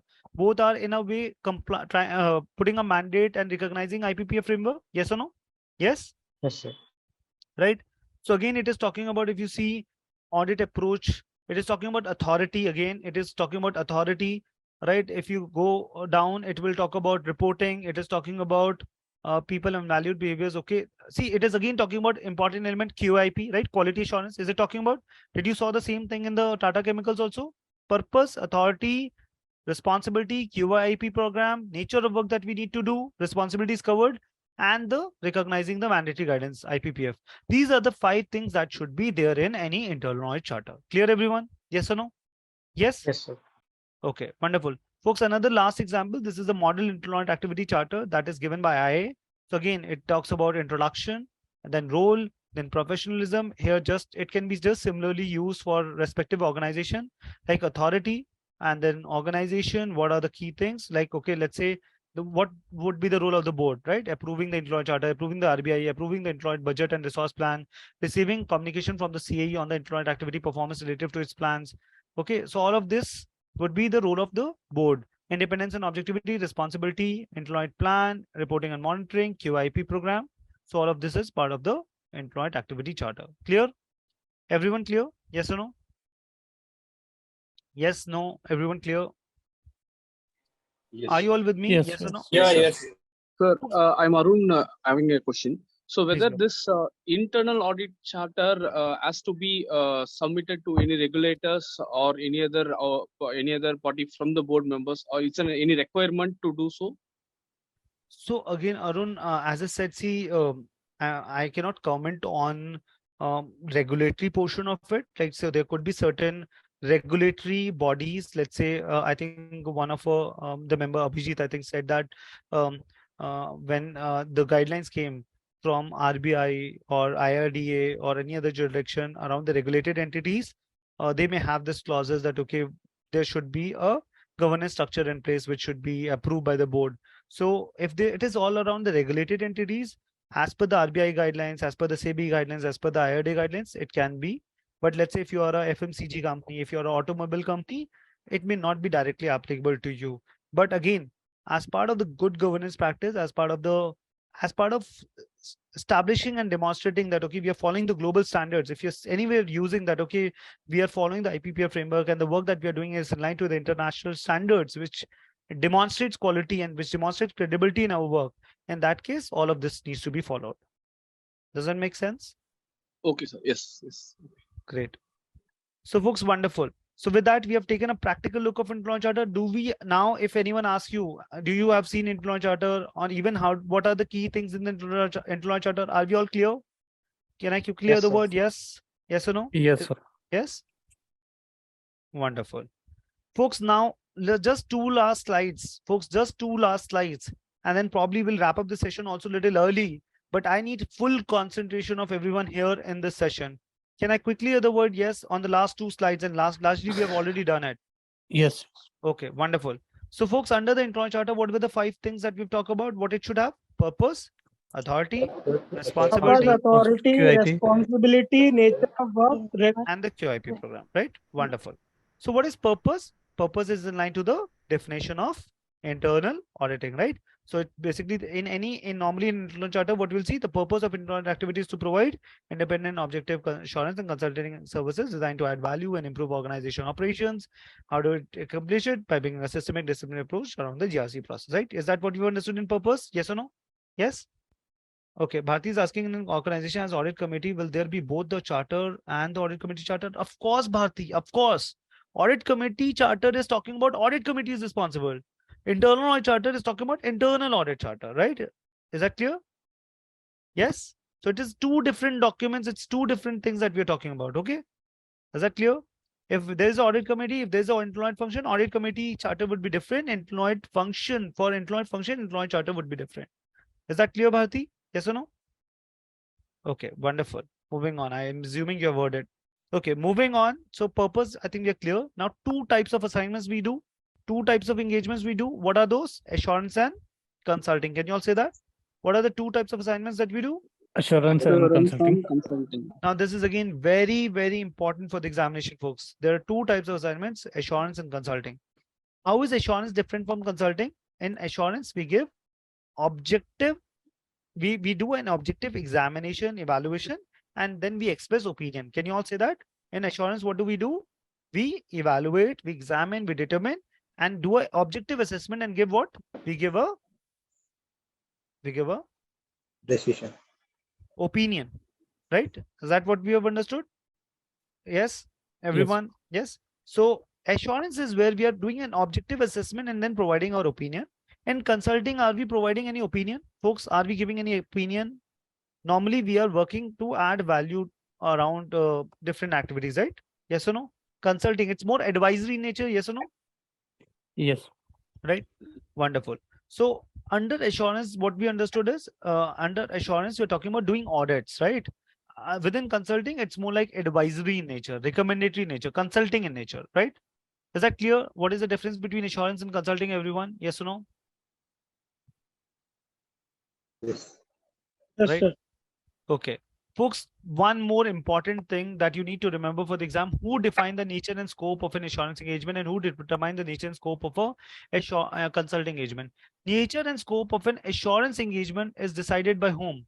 It is decided by the internal auditors. Is it decided by the audit committee? Is it decided by the CEO of the company, CFO of the company, or the internal auditor? What is your answer? What is your answer? Who determines the scope of the assurance audits? Assurance Internal audit engagements? team. Internal audit team. It is the internal auditor's responsibility to determine the scope of the assurance engagements. Who determine the scope of a consulting engagement, folks? It is in concurrence with the management. Okay, it is in concurrence and agreement with the management. Clear? Yes or no? Everyone, yes or no? Yes. Yes, sir. Yes. Sir. Yes. Okay. And then normally in an assurance engagements, we have three participants. What are the three participants? We will have the auditee, yes or no? We'll have auditee, we'll have auditor, and we'll have the users. Who are the users, folks? Anyone? Who are the users of our audit report? To whom do we send the audit report? Stakeholder, management. Stakeholders. Senior Yes, management. management, senior management. Who else? Can I say regulator could also be a stakeholder? Can I say the statutory auditor could be a user? Yes or no? Yes. Yes, all these are users. And then we have the auditee and the auditors, right? Auditee is nothing but the process owners, right? The person to whose areas we are auditing. Clear? Normally in a consulting engagement, we'll have two participants, right? We'll have the client and we'll have the consulting firm, right? So we'll build the consultant or the auditor and we'll have the process owner or the client. Clear? Normally, what are the examples of assurance services? I've already covered it. So can I have two volunteers who would like to cover each of them, assurance and consulting, just to quickly go through it? Akanksha, would you like to pick this up? Akanksha and maybe Mohammed Barkat. Yeah. Assurance services definition: objective assessment of evidence to provide opinion or conclusion regarding an entity, operation, function, process, system, or other subject matters. Nature and scope determined by the internal auditor. Participant: three parties: user, process owner, and the auditor. Examples: financial, performance, compliance, system security, and due diligence engagements. Perfect. So folks, are you all clear around this? What are we doing under assurance? Can every one of you read out? Can every one of you read out? This is very, very important and this gets replicated all throughout. Even in the part 2, we'll cover this. Can you all read it out together? Assurance service, what is the definition? Everyone together. Objective assessment of evidence to provide opinion or conclusions regarding an entity, operation, function, process, system, other or subject matters. Nature and scope of work determined by the internal auditor. Participants, three participants: user, process owner, and auditor.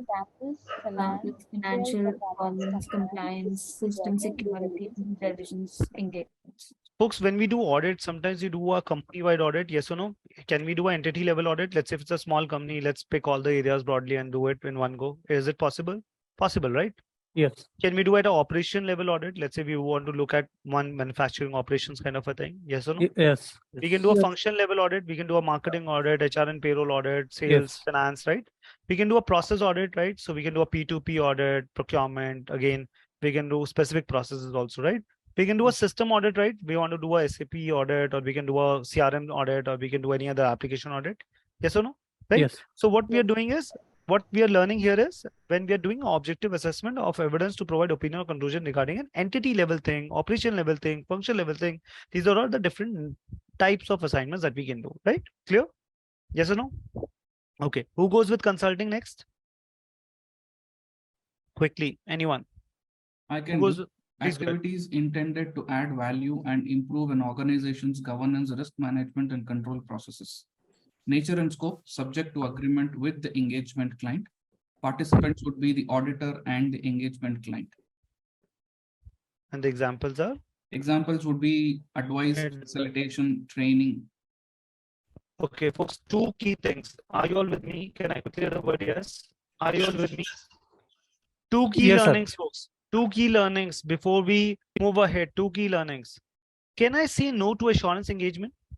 Let's say if I don't have the team, I don't have the adequate sufficient resources. Can I say no to assurance engagement? Yes, sir. If we do not have the competent resources and knowledge, then we should not pick it up. One, we should not pick it up. Okay. What else? Anyone else? Any other views? Can we say no to assurance engagement, folks? Arpit, can we take help of external service provider? Of course we can take, right? So can we say no to assurance engagement, folks? If there is My an answer- impair of objectives. Okay. Any other thoughts? So for examination specifically, remember that we cannot say no to assurance engagement. So when I say we cannot say no to assurance engagement, which means the CA cannot say no to assurance engagements.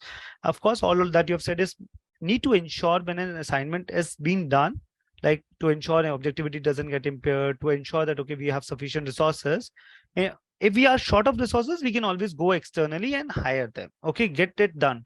But we cannot say no to assurance engagement, right? We'll have to ask more resources, but we cannot say no. Are we all clear? Yes or no? Are we all clear? Yes or no? Can we say? Arpit, can you repeat it? Yeah.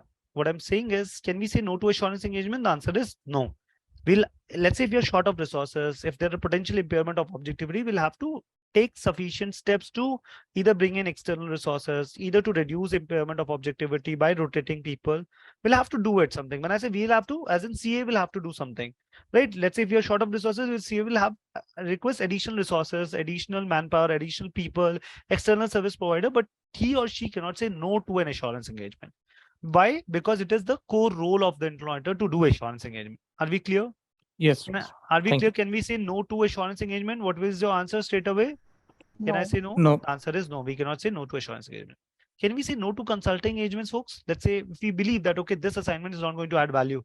Okay, can I say no to consulting engagement? The answer to it is yes. Yes. We can say no to a consulting engagement, but we cannot say no to assurance engagement. This is again important thing that you need to remember for the exam. Clear? Clear? Okay, wonderful. Folks, key learnings. Okay, if the examiner is going to tell you, okay, there is a risk assessment training exercise that is provided by the employers. Is it what nature of engagement? Is it assurance assignment or is it consulting? Please repeat the Consulting. Internal auditor has provided training to the folks around the risk management subject. Is it a training or is it a consulting or is it assurance? Consulting. Internal auditor has facilitated company to develop a TPRM framework. Central auditor has facilitated company to do a CSA exercise, control self-assessment exercise. I'm not getting into what the CSA means, what is TPRM means. Just understand the word, the keyword here I'm talking about facilitation. What is it? Assurance or consulting? Consulting. Internal audit is recommending controls. Okay, normally, okay, there is a new IT application that is getting implemented. Internal auditor went and said that, okay, as part of your application implementation exercise, you should look at these controls. Okay, advise, recommend. This is what, consulting or assurance? Assurance. Is it assurance or consulting? Consulting. Consulting, right? Internal auditor has went and see there is a new system that was getting implemented, has checked whether the controls are working effectively or not. Check, evaluated. Determine, examine. This is what assurance, right? Assurance. Wonderful. Okay, wonderful. So I hope everyone is fundamentally clear what is assurance and consulting. Yes or no? Very, very important. Who determine the scope of internal audit and the assurance engagements? It is the implementers, CAE, it is the Internal implementers, audit team. T of the, it is the internal auditors, right? Who determine the scope in Sir, I consulting? have a It is the, question. Sorry. Sir, I have a Internal question audit. here. please go ahead. Sir, I'm part of I'm just actually currently in a financial institution. So I heard that so we have an ISA 3402 assurance engagement, right? So in our firm, it is usually done by an external auditors. So ISA 3402, that standard assurance engagement is usually performed by the external auditors, and the consulting services is usually done by our internal audit team. So how does, so whether we, if we are qualified as an CAA, so whether we are authorized to do the ISA 3402 assurance engagement? Arun, so I'm not very sure. So if you're talking about ISO standards, see ISO, ISA International Standard Assurance Engagement. so is it, so see, the way I understand is, I will have to check specifically to the standard, but the way I understand is anything which is around the certification will generally not be done by CAE of the company, because it's a certification where someone is authorized to do it. Let's take an example that, okay, if I have to, someone has to certify the company books. It has to be the statutory auditors, right? It has to be the qualified chartered accountants of the company, or if it is for a US firm, it has to be a CPA licensed person. Right? Likewise, let's say if I want to take a certification on ISO 27001, can a CAE do it? The answer to it is no. There's a certifying bodies for it, like TUSOD, BIS, like that. So to answer to your question, again, it depends on what are we talking about. If you're looking at something which is certification, it has to be the respective folks who are part of the certifying body who can only be authorized to do it, right? But can I do internal audits for my institution? The answer to it is yes. Yeah. Okay. Sir. Okay. Great. Yeah, Arpit, one quick question. So for your assurance services as well, you do an internal audit and then again you provide recommendations. As part of consultancies, to provide recommendation, I think you would need to do some sort of an audit or to understand the background and all. So what is the key difference between both two? Okay, so we'll come on that. As we move to the next page, is all about blended engagements, when we'll understand what is assurance, what is consulting. Just hold on here for 5 more minutes and then we'll cover that. This is the exact aspect that we're going to cover. So I think we have one more question. Shweta is asking, is concurrent audit part of assurance service? Yes, you're giving an assurance, right? You're giving an assurance that, okay, or you're doing a prepayment audit. It's like a concurrent audit going on. So it's part of your assurance thing. It's like pre-checking kind of a thing. Okay, great. So I think everyone is clear. Assurance and consulting. Everyone, yes or no? Yes. Yes, sir. Okay, moving on to authority, folks. In the authority, as part of employee charter, which is one that document which gives authority to unrestricted access in the company to records, to people, to physical properties, everything. It is a internal audit charter. Can I have a volunteer in who would like to quickly read authority? What does it say? Can I have a volunteer in who would like to quickly read authority? Yes, internal audit activity should be empowered to require audit. Sorry, there's some disturbance. Can someone else please? Sorry, Anjali, I will have to keep you on mute. Abhijit, you want to pick it up quickly? Authority. Yeah, internal audit activity should be empowered to require auditors to grant access to all records, personnel, and physical properties relevant to the performance of every management. Okay, perfect. So I hope everyone is clear with authority. Who goes with responsibility? This is very simple. Anyone quickly pick this up? To provide the organization with assurance and consulting services that will add value and improve the organization's operations. Wonderful. And for folks who approved the employee charter, the final approval of the charter resides with the board. And what does board means? Board means audit committee, highest governing body, everything, right? Board of governors, trustees. Clear? Wonderful. So folks, with that, we have covered this. And now on the last slide, just the last slide, folks, is something that we'll understand is a blended engagement, right? Can you all say that? What is what we are going to learn? It is the blended engagement. Blended. Now, what is blended engagement? I think one of you just asked us that sometimes we do assurance and then we get to do recommendation and then we do consulting, and sometimes we do consulting. It may lead to assurance. Exactly, the mix of the two is called blended engagements. Now, what does it mean? Folks, a lot of times you would have seen that, okay, we have found our employee finding and then we recommend something that, okay, this is what you should do. Management may say that, okay, why don't you help us to do it, right? Normally that could be a case. Let's say we say that, okay, you don't have the policies in the company, you don't have the processes in the company defined. The management say that, okay, why don't you help us to develop these processes, right? Is that possible? Yes or no? Yes, sir. So can I say assurance is leading to consulting engagement? Yes or no? We were doing assurance engagement and we said that, okay, as part of the assurance engagement, that we have these gaps in findings, and then we have recommended something, and the our management has requested us to help and support on those lines. So can I say assurance is leading to consulting?